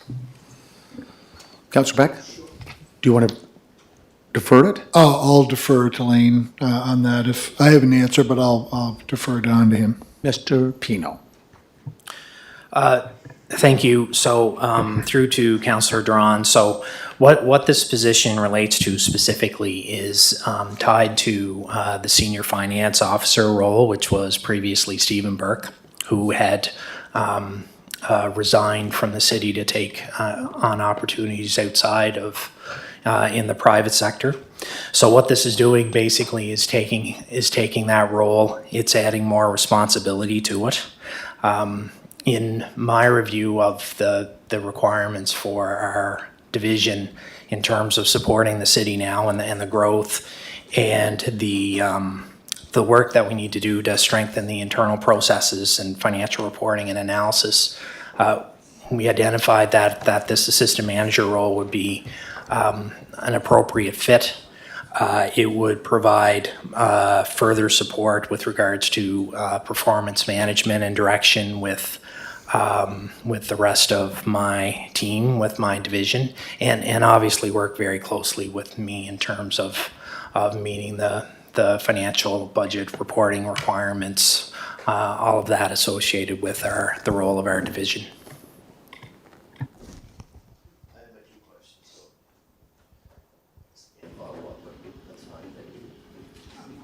I think we're okay. We're okay for him to follow up? Geez, no, it's a business question. No, you're... Always try to be flexible. Wow, well, that's great, thanks. Yes, But sir. I Yes, sir. understand, okay, but if Mr. Burke moved on, which is his position vacant now? Like, okay, so this is just taking his position, adding to it more responsibility, work with you, that's no problem, thank you. That's a good explanation. Always good for clarification. Councillor Twill? Good third question. Again, just to follow up, so it's not new monies, really, even though it's, you're redefining the position. But it's not new monies because, I've heard over the last 2 or 3 weeks about any increase in budgets for salaries has to be done at budget time, right? That's what I keep hearing. So there's no additional new monies, even though it's, we're adapting and adjusting, to paraphrase what the chair said. Just so we're clear, I want to make sure we're consistent in what we're doing here. Consistency is so important. Yeah, Mr. Chair, are you all right to defer it? Okay. Emily? To Councillor Twill, through your worship. There would be no new money for this fiscal, with the gap in someone in that role. We have enough money to cover the expenditure, but in order to move forward, we would like to be able to hire someone on a permanent basis. So we're here just seeking council approval to create this position. Next year, we will need to budget slightly higher, which is that difference in salary. Okay. Green light, good to go? Okay.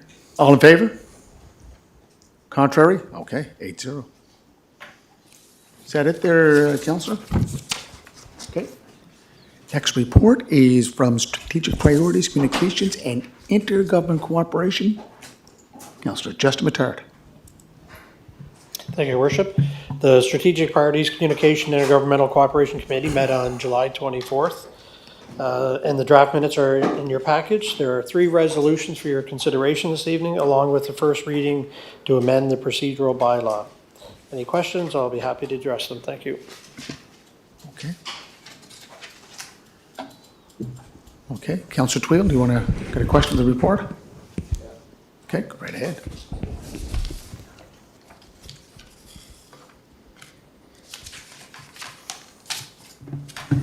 It was regarding the purchase of property down behind the Coles building, the $4.8 million. I brought it up last month. I brought it up in your report. Councillor Mattard, to spend that kind of money, 4.8, and have the final decision not be made by City Council or City Administration is mind-boggling, to say the least. So I asked for further information. I don't know if your committee had an opportunity to gather more information, and as to who actually negotiated this deal. Thank you, Councillor Twill. I do recall your question last time. I think it was a little bit more to do with the ongoing discussions that will happen between the 3 stakeholders involved, which would be the Legislative Assembly, the province, and the city. And as far as I can tell, because I asked for that information to be brought forward whenever those negotiations or discussions are happening on that, I think they called it a land use policy regarding how the land can be used, but also we were very vocal here, council and at our committee level, that we certainly want to have a lot of care and control over what happens on Boulder Park going into the future. So it has raised some, certainly it has raised some concerns and some questions, but I'd have to defer to Mike Russ, who may or may not have had any discussions with that particular property in regard to that updates to the land use that the Legislative Assembly is working on. Mr. Russ? Thank you, Mr. Chair. Through you to Councillor Twill, just as far as an update goes, that's correct. Their office has indicated that they're working towards establishing a grounds use policy for that precinct area, which includes the Boulder Park property.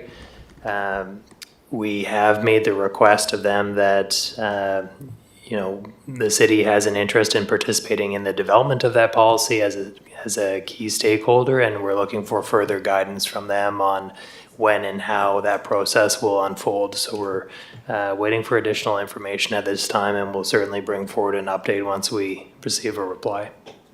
Councillor Beck and then Councillor Twill.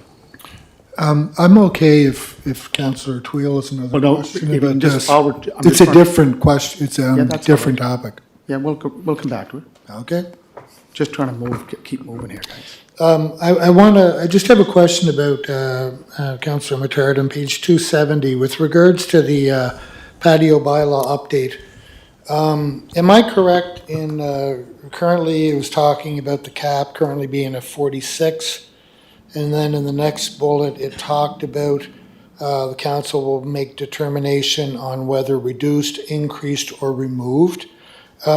That will be all part of coming back to us once the draft comes in. We'll be looking at that.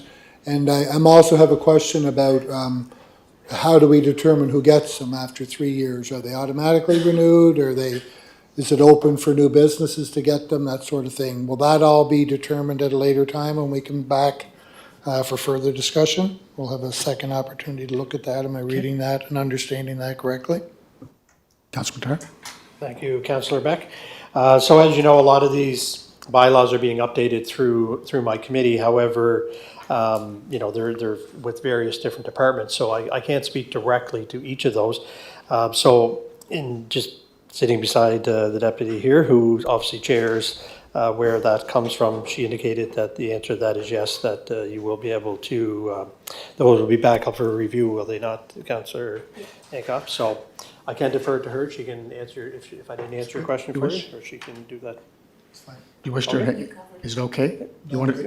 I'm good. Okay. Councillor Twill? Yeah.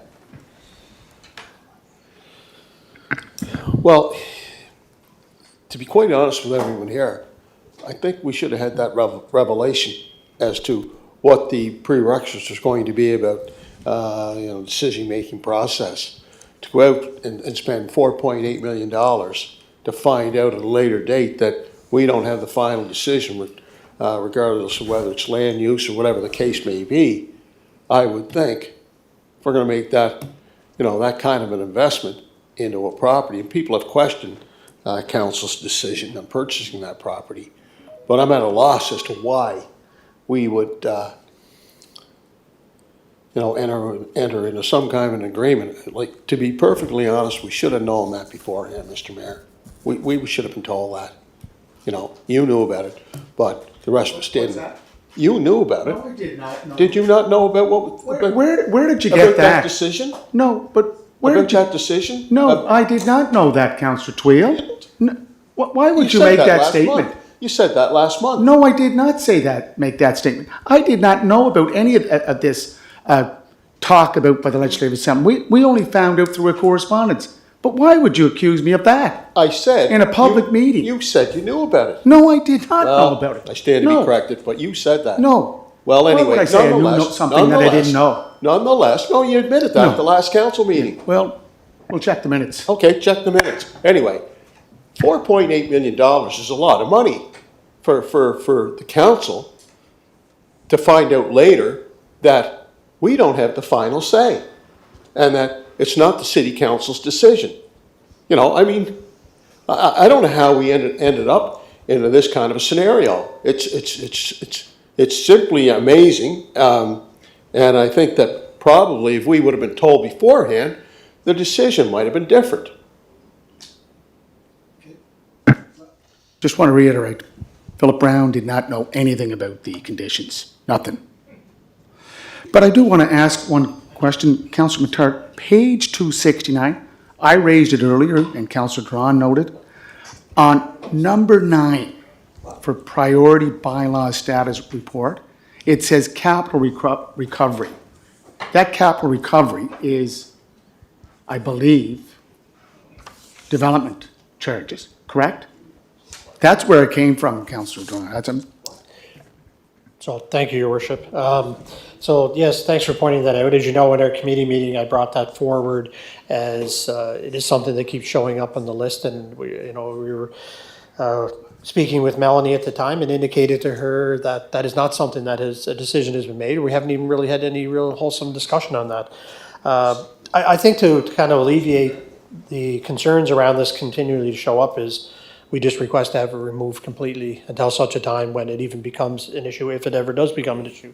I think, we put some asterisks around it. We try to say concept only. We've tried to reiterate numerous times that it just keeps showing up as a placeholder here. I don't know if that's strategic or not so we don't lose sight of it. But I think we should request to have it removed completely. Is not something that's in our priorities. We haven't had any council discussion. We had some minor council discussion on it, I think more than a year and a half ago. And then, of course, we had discussion here this evening that lends to that as well. So why don't we just put a request in to the CAO through to Melanie to have it removed from the report. And that way there, I can send Melanie an update. I don't know if I have the authority to tell her to remove it, but nonetheless, I can ask her to remove it as part of our committee report. Agreed. Thank you. Yay? Are you agreed to page 269, capital recovery, to remove that from priority bylaw status report? Councillor Beck? I can't remember what our top 10 list, I don't remember it being on there, but Yeah, it was one of them? It was one yeah, of them? that's, well, On the original 10? I don't think, I don't remember it. It's on staff's list, but it wasn't on council's. It's there now. Somehow it got there, Yeah. even though council did not identify. Because I don't remember us approving that, so I might be Good to wrong, remove. but I'm fine with removing. Councillor Twill? Number 9, page 269. Good. Okay, just remove it. Okay. Do we have some resolutions? Do you want to start with the resolutions?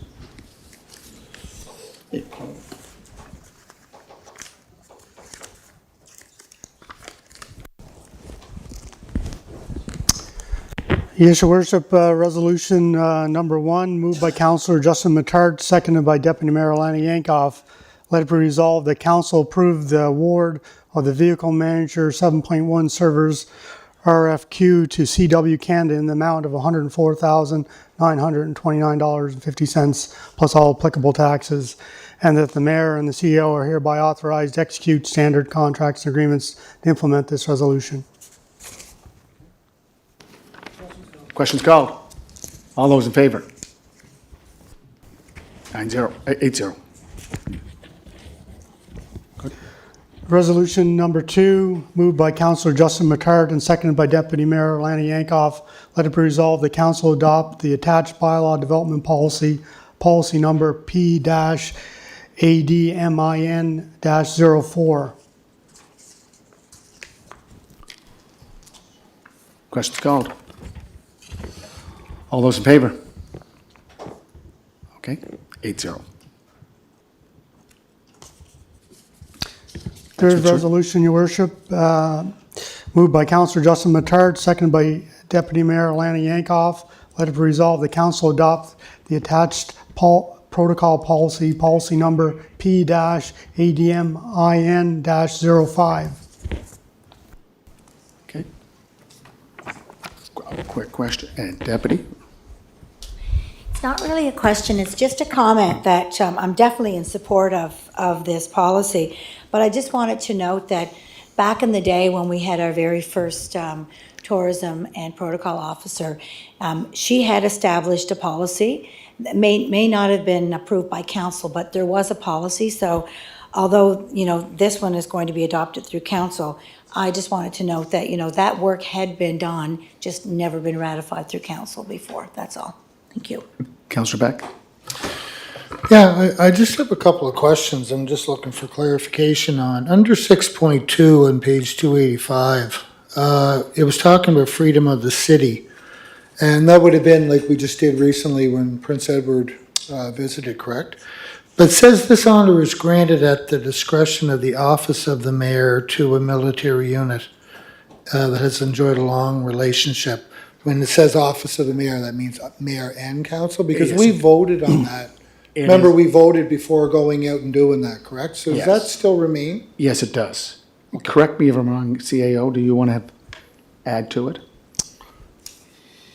Can you just repeat that, Councillor? So I'll use a recent example. When Prince Edward visited, we came in here and there was a motion that was passed. We met as council, we passed it, we went out and did the ceremony outside on Kent Street. We did twice. We did, remember the 150 anniversary for the Prince Edward Island Regiment? That's the one I was referring to. Are no, you thinking about the other one with We did. the boat or something? With I missed Queen that one. Charlotte. Yeah, I you were was- away. Yeah, I was away. But your question is? Anyway, so let's take the Prince Edward Island Regiment one recently. So we came in here, we passed a motion. Prince Edward came in, met with us, we went out and did a formal policy out there. So just under there, when it says the honor is granted at the discretion of the office of the mayor, is that the mayor alone, or is it mayor and council deciding that? That was my question. It should be office of mayor and council. So should mayor and council be put in there, just to make sure that that's clear? Because when I read it, it sounded like it was the mayor that makes that decision, and there was no vote or anything like that. And so that's kind of just whether, I'm wondering if that should be clarified or specified. So if I'm reading it, when I read it, it just sounded like it was And offered. Definitions 3.5, council means the mayor and the members of council of the municipality. Yeah. What page is it on? Okay, so it's covered? So, yeah. I was on page 285. It's So you're saying under the definition there? in your package. I might have missed it on the definition side. Is that where you're saying it is? Yeah, just 1 second.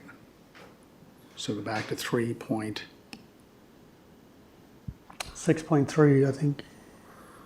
Doesn't have a definition of office of the yeah. mayor. So 6.3, recognition is conferred during a meeting of council typically held on the date of the Freedom of the City Parade.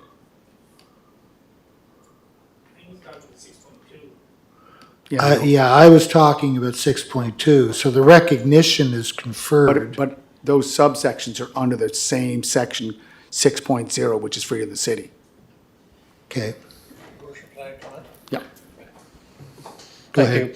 I think, we might be into semantics on this one. I think it, if I read it, it talks about the honor is granted. So the honor is granted by the mayor's office, and then of course it comes to council for an official resolution that we would vote on. We weren't part of the granting of that honor to do that. So I think it's understood that clearly these requests come to the office of the mayor, but then if they require a resolution, that would follow the normal protocol of doing that. So I don't see a reason to change that to office of mayor and council. That might assume that we all have to grant it based on before it come to a resolution. So that's the way I'm interpreting it. I think it's just the honor of it is granted in the sense of entertaining it as a resolution. You good? Okay. No, that's good. Question? Just have one more question. You sure? It's under the key to the city, under 7.3 on page 286. It was talking about nominations, and it says individuals or groups shall be nominated for the honor by a member of council.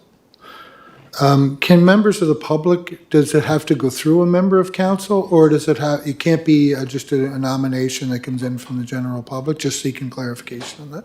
But it's a vote by council. Vote by council, Yeah. but can the nomination be done by someone in the general public? That's what we've done before. And does it have to be directed in through council? Is that the idea? It can go through the office of the mayor or office of council.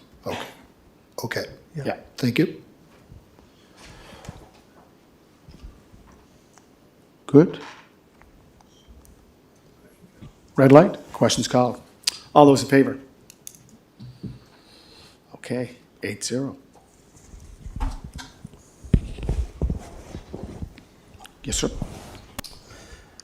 Your Worship, we have City of Charlottetown Procedural Bylaw Amendment, Bylaw number 2018-19-H. Amend the City of Charlottetown Procedural Bylaw number 218-19 to clarify the process for a notice of motion add a committee of the whole as well as incorporate housekeeping amendments to ensure overall consistency throughout the bylaw. First reading. Let it be resolved that the bylaw to amend the City of Charlottetown procedural bylaw be read for first time, moved by Councillor Justin Matart, seconded by Deputy Mayor Alana Yankoff. Okay, so this is first reading. Okay, Councillor Beck? Is this a one, first time, second time, or do we have, is this kind of a free, First time is. 2 times to speak? Yeah. Yeah. Just to say that it'd be No, I'm referring to discussion. Is it, I only get the floor once and then the second time? Yeah. Okay. Yeah. So I guess the first question I have is about the notice of motion. What I found with the notice of motion is a lot of time the notice of motion comes in, it goes back to a committee, and then it goes right back to council. I'm going to take one example that happened with Councillor Matart, I remember back a while ago, and we basically delayed a whole month without coming up with an answer to a question that was really had to be dealt with at that time. But I found there was kind of a lag in the whole process because it took a lot of time to go through the procedural steps of going from notice of motion back to committee, back to council, and ended up being 6 weeks later. And I'm sure there's probably other examples, but I just can't think of them off the top of my head. So the other thing is, in here, it says that a notice of motion can only be passed at a regular meeting of council. And I asked the question, when we were seeking solicitation of ideas, I asked the question, how come we can't serve a notice of motion at a special meeting?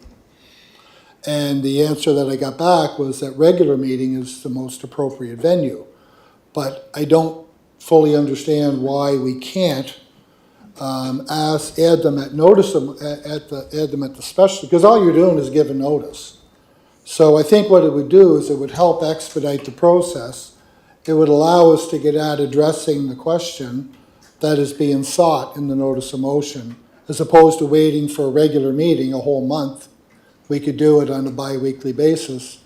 So I would like to see us have the ability, unless there's some reason why we can't, to allow notices of motion to be read at special meetings. So if there's an explanation, I would like to hear it, other than it's just that it's the most appropriate venue. So I'm wondering if that can be, if we can amend it so that we can, I guess what I'm looking for is for us to be able to amend the bylaw to allow for special meetings to. Councillor Matart, do you want to defer to a clerk?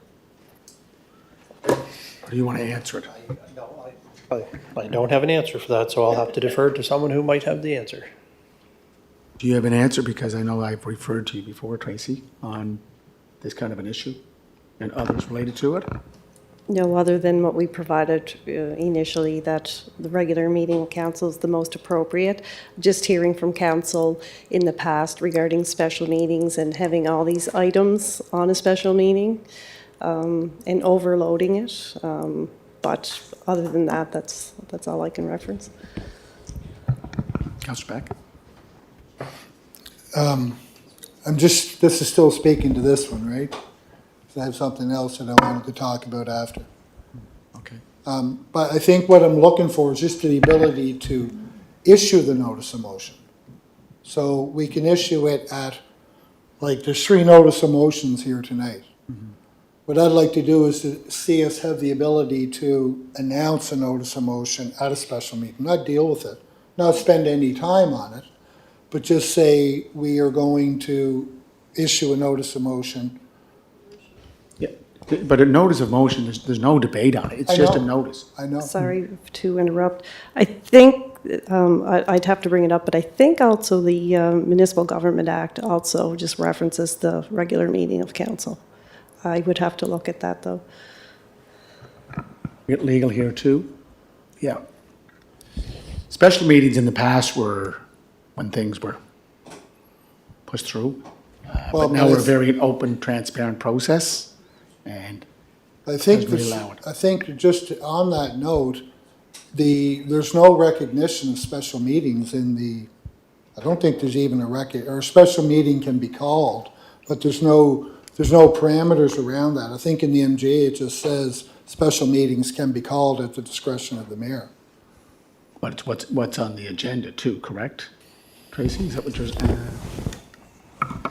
Your Worship, Councillor Becky, I think in the spirit of what a special meeting was intended for presentations, for information to council, I think, it's worded this way is not to, normalize the special meeting process, and, essentially make it a regular meeting of council. So, but I think, your question, is it prohibited? I don't think we have the answer to that tonight. We can certainly commit to it.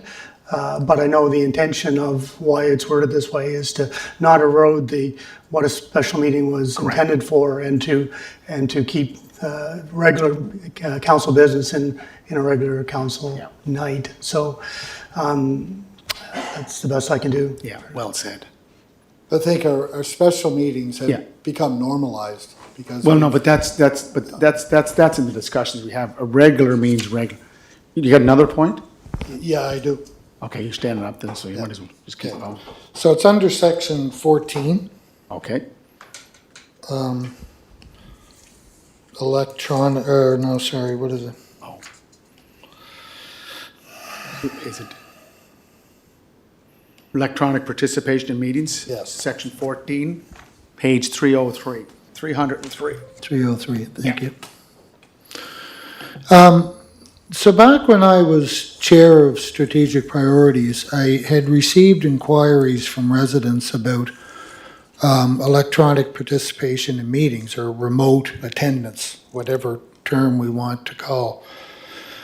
And basically, there was a question wondering about, is there any requirement around in-person attendance? And basically, I referred to the MGA, and the wording in the MGA, or that we have in our procedural bylaw, is the same as what's in the MGA. And it basically says, pursuant to subsection 122, a council member or committee of council member who is unable to attend a meeting of council or committee of council meeting in person may participate in the meeting by electronic means.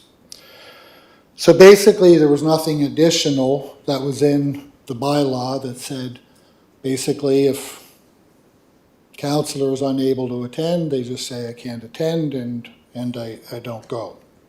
Or I attend remotely, sorry.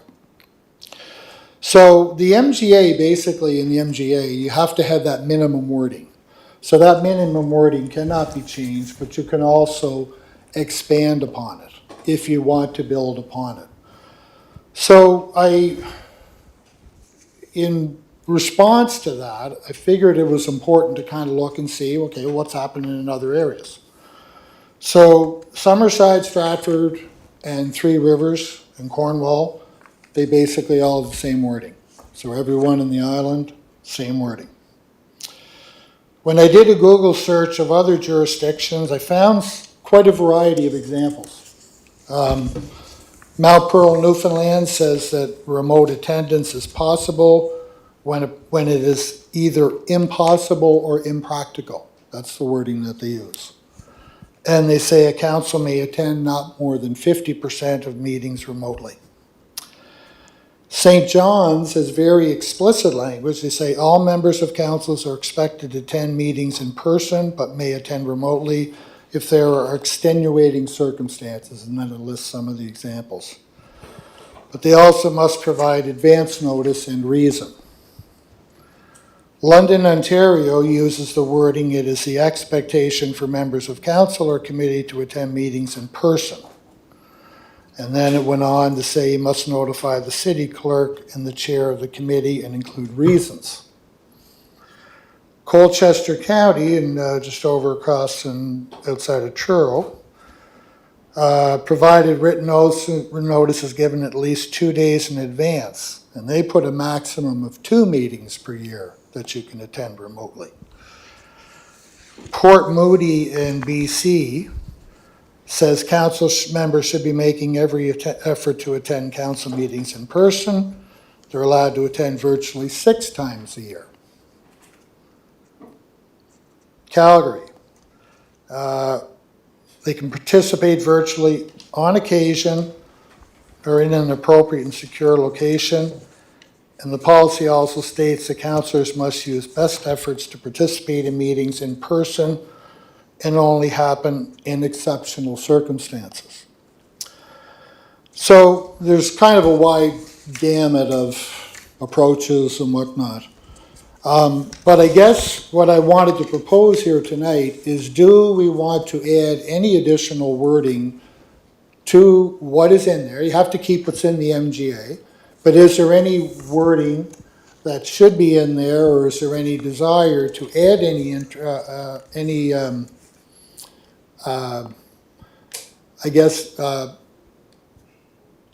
impetus or reinforce the idea of in-person attendance?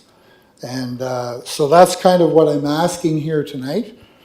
The other thing that I would like to insert, I would make a recommendation, it's kind of 2 parts to this. First of all, I'd like to hear, is there an appetite for adding anything more, or do we want to just leave it as is? And the second part would be under 14.4. It ends at 14.4. I would like to add a 14.5. And what that would say is, the meeting chair shall not be permitted to chair a meeting remotely. So that would be 14.5. So basically, I mean, that's currently the practice is, if someone's missing, they say, can you chair the meeting for me? So kind of 2 parts. Yeah, exactly. So you designate someone else to chair the meeting who's here. So those are kind of the 2 questions I have. Is there any desire to add anything to what's in on the electronic meetings part? And the second part, are you okay with adding 14.5? Okay. Open up for discussion. Well, I should go back to the chair. Do you want to say anything, Chair, about it? 14.5 and... No, not necessarily. I mean, I don't think the question was directed at me directly, and I didn't certainly write the bylaw. So I'll just be weighing in on whether or not, for me personally, what the language that is there, I'm happy with. Obviously it's wonderful and great if people can attend all meetings in person. For those who can't, I hope that they have good and valid reasons not to do that, and they maybe are working with the administration and yourself to I guess, seek approval of that. So, and as for the 14.5 edition, for me, that seems pretty reasonable. We can still attend, because I've actually chaired a meeting remotely, being away at FCM. I called in and chaired it during that time. So if it makes more sense to have somebody act in your position, but you can still attend the meeting, I don't know how that kind of goes over. And I know there's been others who have chaired. Yeah, so I don't have any issue with the 14.5 edition, and that's just my comments on Thank you, Chair. on the recommendation. Any other comments? Additions, deletions, omissions? Do you want to change something with extenuating circumstances, or leave as is? Who's the judge and jury of extenuating circumstances? Who does that in St. John's? The CAO? Public health nurse? Just trying to figure out. Yeah, I think judge and jury might be a little strong wording, but I think there is let me go back to St. John's. It says, extenuating circumstances such as childcare issues, sickness, travel, or is otherwise deemed acceptable by the mayor, councillors must provide advance notice and reason for their intention to attend remotely to the mayor and city clerk. So it would go to you. So if someone can't make it for whatever reason, basically what I was seeing from what I was hearing from residents who were reaching out to me when I was in the position was they want their counselors in here. And I said, well, this is what we have. So, and then when I was reading the information in other areas, that was kind of the same feeling, was that they want in-person attendance. So then, to answer your question, it would be, I mean, that would be something that we would have to decide ourselves, I guess, how that would work. But that would be one option of what St. John's does. So if I'm unable to attend remotely or in person, let you know, or let the committee chair know so that they're aware, and that you're going to be calling in, and this would be the reason why. Councillor Robert Duran. Thank you, Mayor Brown. And this is exactly why I enjoy sitting at home. I have 2 computers, an air conditioner, and a fan on me. I'm sitting here, it's getting hot, it's late, and you allow, constant conversations. I think, it just keeps going on, and a person like myself get upset and upset and upset. So I can sit home, I can watch you on the computer just like I'm watching you now. What difference does it make if I'm sitting here? None of my constituents ever said to me, how come you're not down there? Because it frustrates me, because I have to sit here and listen to the babble, right? That's why I can tune it out at home. So I don't see any reason to change the MGA or add to it.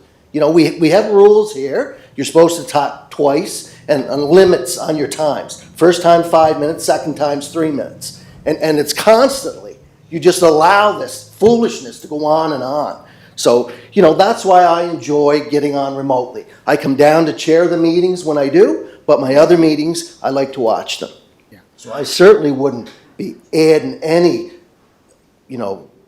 getting you here. There's lots of times I'm working late, I run home, I gotta change now, shower, put on a suit and come down. I don't have the time to put on my shorts and a t-shirt to come here. That's why I dress the way I dress when I'm in the chamber for my constituents, to show them that I'm professional, I'm here. Now you want to say to me, okay, you can't be home, you got to be here? I think it's just foolishness on my behalf. Thank you. Councillor Duran, I don't think debate and discussions are foolishness. I think that's just part of the democratic process. And I do ask council members if it's all right to go beyond what's being discussed. So, and I know some of the committees, there's some chairs that allow a lot of debate, and that's how I see it. Councillor McAleer. Yeah, thank you, Mayor Brown. I don't have any issue with adding or having some kind of criteria around it, if it's extenuating circumstances or whatever. And I don't think Councillor Beck's, or I'm assuming Councillor Beck's line of reason is not to zero in on any particular individual or behavior, but I do think, unless there's something, extenuating to me, personally, I'm a fan of being in the chamber, and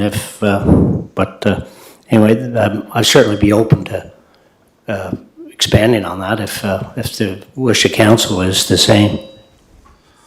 Okay, let's just get Councillor Twill, do you want to pop in there? Yeah. Go ahead. I listened to what Councillor Duran said, and I agree with him. If the man's comfortable conducting business at home, where there's more, he's got a couple of monitors, it's air conditioned, he can, participate in that fashion. I still think he has the impact and effect, representing his constituents. When he has an issue that he wants addressed, he's more than capable, and I certainly don't want to restrict any individual, from where they would like to represent their constituents from. So let's be a little flexible here. I mean, I've questioned these desks that are 100 years old. It's hard to take notes and set things up, and maybe someday we can do something about that as well. But I have no objections to a councillor working from home. They're just as effective and efficient, and I think we need to be open and flexible because they have other matters that they're dealing with. He works a long day, and so let's be flexible here. Councillor Beck, I see but you know what, we have to, we have to move on. Like, look, is there a sense to take this on? Councillor Duran has said no, Councillor Twill has said no. Deputy, Councillor Matard, Councillor Ramsey. My only thing is, I like the 15.5, that if I'm away and I'm a chair, that I can phone in, but someone else is sitting in the chair. Like, I get no issues with that at all. But No. and as far as sitting home, that makes no difference to me. No for the 15.5? Yeah. 14.5. Good? You mean that you call in and let someone else chair? Yeah. I think that's the chair's decision to make. But absolutely, I mean, you wouldn't want to, you can't see people and ask questions, I think most people get somebody else to pinch it for them as a chair. Yeah, I don't know if we need to be policed for it, but, I mean, I guess that's a terrible term for it. No, that's- I didn't mean it like that. Sorry, I didn't mean it like that. Okay. But I'm fine if we want to add that in there for sure, yep. Councillor Twill, add 14.5 that the chair has to be present? No. Okay. Yeah. Not that the chair has to be present. The chair just can't chair. Well, that's what I mean. I know, but if he's not present, he can't chair. That's, he's still calling in. I'm the same way as that. Councillor Duran? No. I can chair, I've chaired. Yeah. I can watch you here, just like I'm sitting in the chair. Yeah. It makes no difference. Councillor McAleer? I think you should be here. Well, that's your opinion. Yeah. Councillor McKinnon? That's why he's asking us. Councillor McKinnon? I agree. Okay, add 14.5. Okay, good? Good? Can we add that? It's in there. Any more discussion? Okay. Here we go. Your worship, let it be resolved that the bylaw not now be approved as a city bylaw and that it be entitled the City of Charlottetown Procedural Bylaw, and that it will be read a second time at the next public meeting of council with the amendments as agreed. Yes. Okay, shall I carry? Pass. Contrary? Okay. 6-2, Councillors Duran and Twill contrary. Okay. That's it? Councillor Matard? That's it for your report? Okay. Okay, let's get moving here. Who's doing protective emergency service? Oh, Councillor Duran. Okay, go ahead, sir. Thank you, Your Worship. Protective and Emergency Services Committee met on July 15th, 2025, and the minutes of that meeting are included in your package. I'm filling in for Chair McCabe, she's out of the province. We do not have any resolutions for your considerations. The chief had given us a number of statistics that are outlined below in our package for any questions that you may have. It came to the committee last month, and she put them on the bottom of the report. So if you have any questions, I'll try to answer them as best I can. Thank you. Councillor Twill. Last month, I brought up 2 or 3 issues regarding the amount of drugs that are on the city streets: fentanyl, crystal meth, cocaine. I wanted to get a gauge as to the amount, say the dollar amount of drugs that are on the streets, how many, the amount of drugs is coming in from outside of the province. And I know you had discussion as to some of the raids that have taken place by the Charlottetown Police Department, and I appreciate the work that the department's doing, but more specifically, I just wanted to get some kind of an understanding, because, talk about this issue with residents in the community as to the amount of drugs that are on our city streets. The second issue I brought up was the city police did a raid, one particular address, which was in between 2 elementary schools, where they went in and did a raid and confiscated a number of weapons, guns, swords, and I'm just, what I want to know is that something that is going to be the norm now? Like, are the police aware of that? Is this just an isolated incident, or can we be, is there a feeling that, you know, this happens in our city. Was that just an isolated case? And the third issue I brought up was money laundering, about, you know, that those kinds of activities that are taking place in any municipality for that matter. And I just wanted to see if in case, you know, the department's working on issues of that magnitude. Thank you. Thank you very much for your questions. And I'll try to answer them with the most respect that I can give you as a counselor. The police department has no idea how much or how many drugs are coming into the province. RCMP that does jurisdictions up the west, down east, they wouldn't know. Nobody knows who takes drugs in. You know, whether it's a criminal organization, they're dropping them in the plane, just like the movies. How can we actually ask our police department to say, we know how much drugs are here? That's, you know, that question can't be explained. So when you keep asking that, how do the police know? They don't know. They work on surveillance, they work on tips, they work on, you know, informants. They do the best they can. But to sit here and ask how much drugs, you know, they have no idea. And I might be disrespectful by saying that. They might know how much, but I don't think they do, right? Your second question, an isolated incident between a school or whatever, drugs are one of the top and worst crimes in the world. It can happen anywhere. It can happen to my neighbor, it can happen down the street, it can happen in a park. You know, they don't determine where they can do an arrest. They can't determine if they'll watch this house or not. That's all done by surveillance, informants, people that give them tips with, you know, have, you know, they phone in and say there's suspicious activity. That's when you react. And they do, you know, proactive work as well. They'll monitor people coming and going. It's a whole big envelope of what goes on. So, you know, to try to answer your second question, was this an isolated incident? I don't think it'll ever be an isolated incident. It could happen anywhere. It could happen in the schoolyards, in the parks, you know, behind the hospital.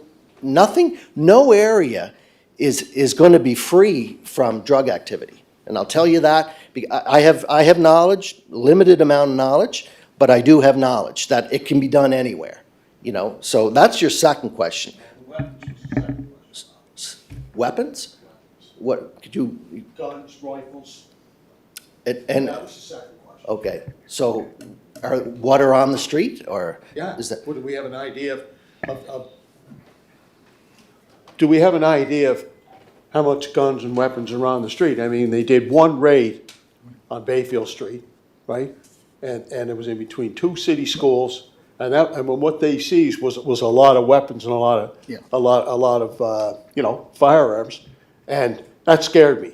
Sure. Right? It's in my ward, and I'm concerned about the safety of the residents, particularly the people living in that community. And I'm just wondering, for example, you know, how long was it there for, and can we expect that in other parts of the city?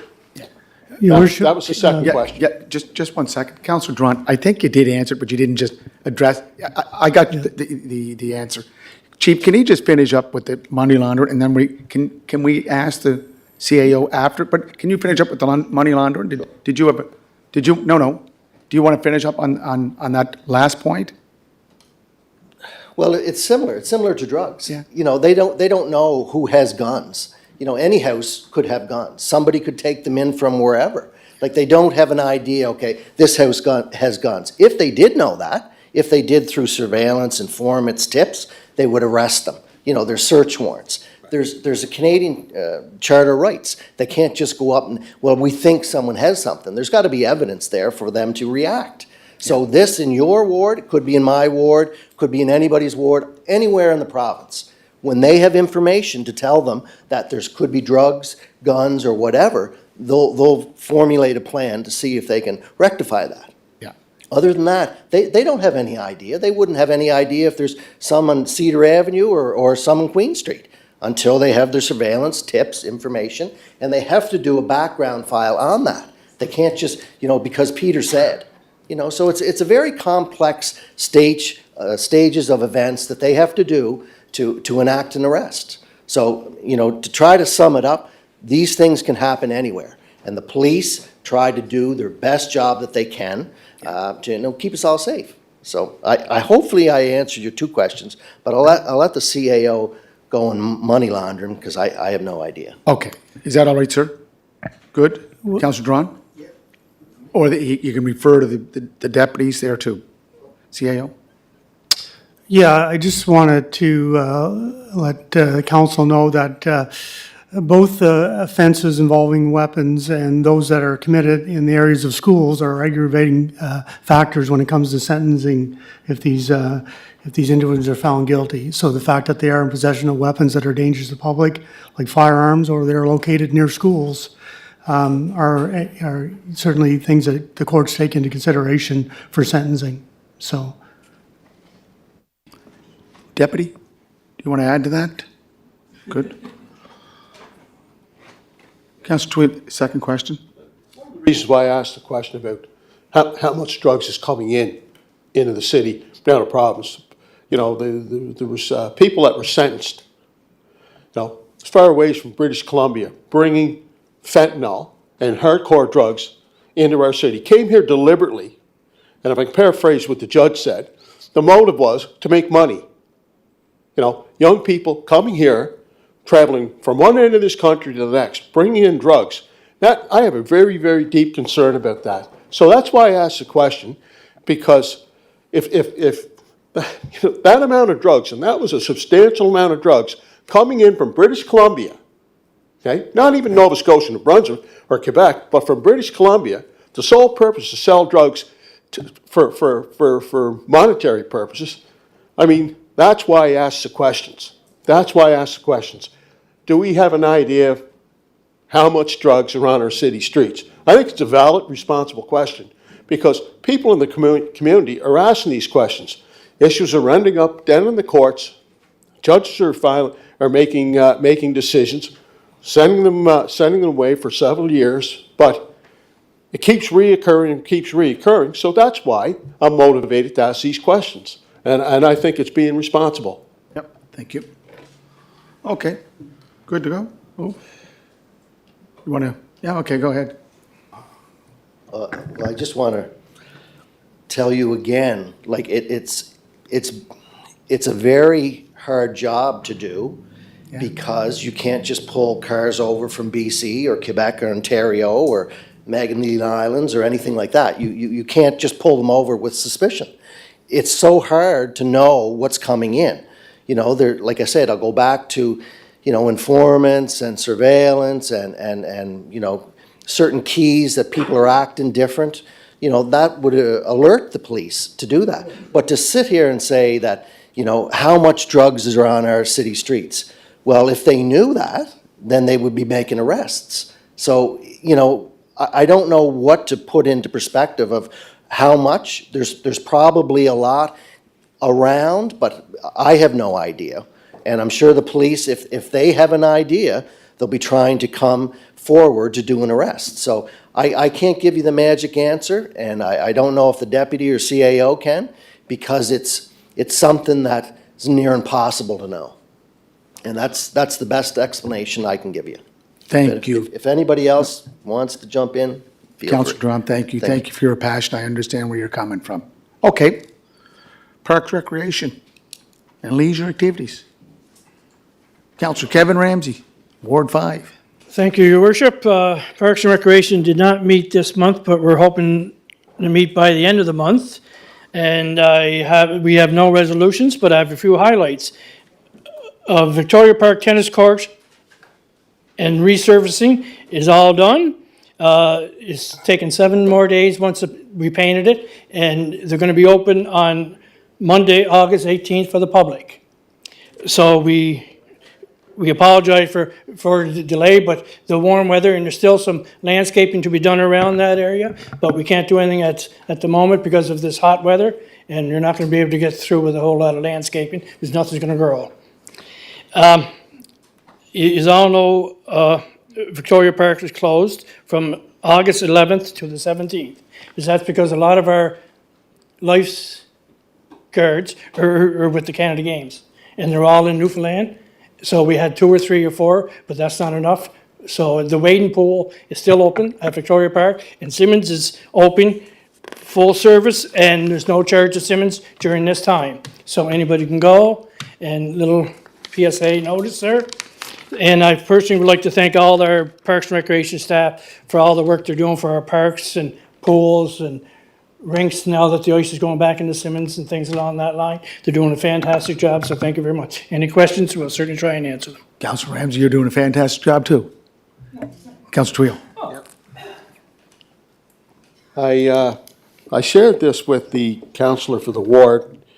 I still receive phone calls regarding the safety of Joe Giz Park with some of the activities that are taking place at the Joe Giz Park. A lot of parents and grandparents still don't take their children and grandchildren to Joe Giz Park. I drive by and I see some of the some of the activities that are taking place. Is there a plan to deal with making Joe Giz Park a lot safer for families so that they'll bring their kids and their grandchildren back to the park? And then secondly, I keep hearing about garbage on the trails, needles and other dangerous items and devices that are on the rails and trails. I've senior citizens that contact me that are very concerned about safety. They love the rails and trails, but they're very concerned now about the safety and security on the rails and trails. And I brought this up before, and I want to know again, if there's security, is there a plan so that the participants do feel safe? Because now I get it, contacted now on a daily basis.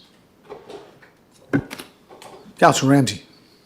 Thank you for that, Councillor Twill. And I sit on Parks and Recreation, I sit on Public Works, and sit on Police. So I guess I get the whole 3 things covered. I will be certainly discussing all of your issues with my Parks and Recreation Department, and then with the Police at our next meeting with Councillor Drong and Councillor McCabe, and Public Works with you, my friend, who you were the chair. Right. Okay, so we will bring it back to the 3 committees. Thank you. Councillor Tart, can you just... Thank you, Your Worship. Thank you, Councillor Twill, for bringing that forward this evening. As you know, I'm very, very active in working with city staff, CPS, around the issues that continue to present themselves in and around Joe Giz Park and Federation Trail. So that seems to be a daily thing for me. But nonetheless, I can say I had a meeting last week with the Chief of Police, CAO, and staff from the Outreach Center, just expressing those concerns and trying to find mitigation strategies around, decreasing the presence. And as we know, the Old Home Week is here, and there's a lot of activity in there, and there's been some destruction to city property, and we're trying to address those. I'm working with the manager of Public Works on that as well. So yeah, I keep the relentless pressure going on this topic on an ongoing basis. I'm sure the staff would concur with that. So I will continue to do so as long as the Outreach Center continues in that location. But hopefully we work towards finding solutions down there that allow for the peaceful return of Joe Giz Park, and people can go there and the Confederation Trail as well. So I wanted to give you that update on that. It is real time for me. It's every day I'm getting a new update. For Councillor Twill brought that forward, but as well as yourself there, Councillor. But again, it's more than just the park. It's safety. It's the garbage and debris and all the things that come along with that as well. So so thank you for bringing that forward. Okay. Thank you very much. Okay. Water and wastewater utility, Councillor Bob Duran.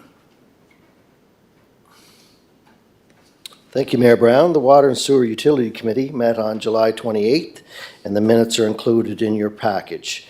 We do not have any resolutions for your consideration, and You know, I hope that everybody can come together and get our team back together. You know, both sides struggle, and I just, you know, I appreciate the staff coming in here today, and, you know, I feel for them. You know, no one wants to see this as chair. I just hope that everybody can get back to as a team together. So if you have any questions on my report, feel free to ask me a question. Thank you. Okay, good. Okay, environment sustainability, all done? Yeah, oh, just coming from, Public Works, Councillor Twill. No resolutions tonight? We had resolutions that were brought forward at a special meeting of council just a couple of weeks ago. Our next meeting is August the 20th. Just want to reiterate 2 or 3 things I said last month. One is I'm very, very concerned about the humidity and how hot it is. I'm very concerned about the health and safety of our city employees, whether it's Public Works, whether it's Parks and Recreation, Water and Sewer, when the guys are there, and any other staff that are working outside. I've asked staff, you know, do we have a policy, for example, working in these conditions? I mean, these are very hot conditions. I can't imagine trying to work around the asphalt spreader and our paving crew, just to give you an example. So I'm hoping, Mr. CAO, that we can develop a policy and a procedure so that when it is too hot, like today, for example, I couldn't handle it. So I can't imagine our employees out there working under these extenuating circumstances. So I'm hoping that there can be a policy put in place so that once it gets to you know, certain humidity and certain heat, that our employees are well looked after. Secondly, when we talk about priorities for capital projects, I will reiterate what I said last month. I believe the top priority is North River Road. The traffic is backed up from Capitol Drive, in some cases all the ways to Kirkwood Drive. And it's not, you know, I question whether or not this city's built for all this traffic. But the traffic keeps coming back, and sometimes it takes 20 minutes, a half an hour, and we've got to look at the plan that was mapped out for the city of Charlottetown. We got to see if that plan is the appropriate plan. We did have public consultation, and we've got to get to work on North River Road. To my mind, again, I'll reiterate, that is the top priority. University Avenue, there was a plan there. Not sure where that is now. There was discussions there with some of the fiber optic companies and Maritime Electric burying the wires underground. I'm not sure what the status is on that particular plan. And then you heard me earlier this evening talking about Mount Edward Road. More development. We don't have the infrastructure, and it's you know, it's more residents living on that street, and we've got to work on those 3 main entranceways into the city of Charlottetown. Reports in your packets. I'll do my best to answer any questions. Okay. He's fizzled out. I said he's fizzled out. Okay. Okay, no questions? Okay. Let's move on to notice of motions. Is that motion or motions?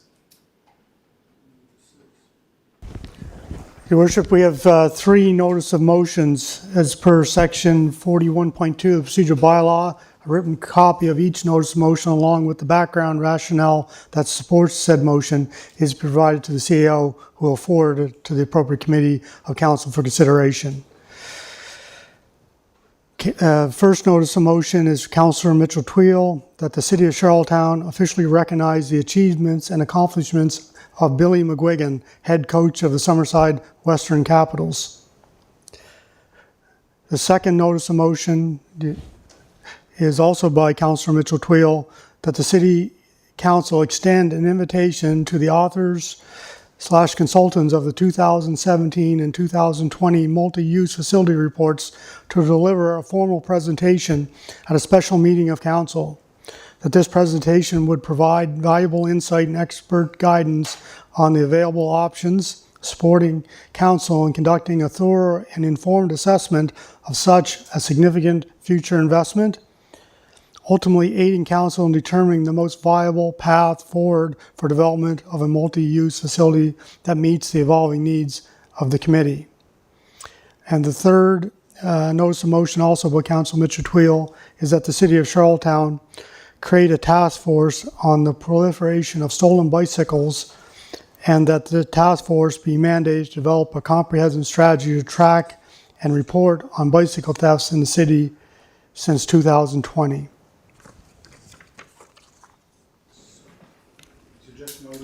It's not on the motions themselves. It's just a question of process. Do notice of motions automatically move on to a committee, or do we?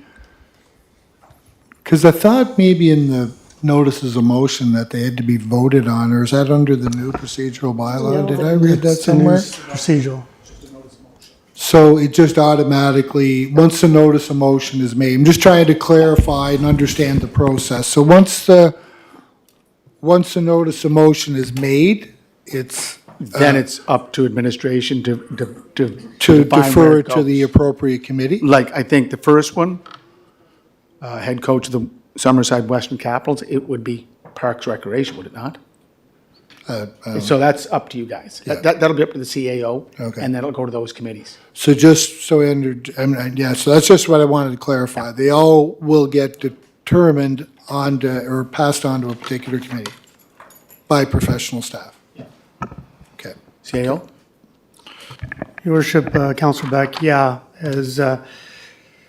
as per section 41.2 of the procedural bylaw, a written copy of each notice of motion along with the background rationale that supports the said motion is provided to the CAO, who will forward to the appropriate committee of council. Any new business? No? Okay. Motion to adjourn? Just before we go. Yes? Just before we go, I'd like to Yes. thank 8:30 for being here for tonight's proceedings. I echo the Thanks for coming, folks. same sentiments. Thank you very much. Moved by Councilor Matart, second by Councilor Ramsey. All in favor? Thank you very much.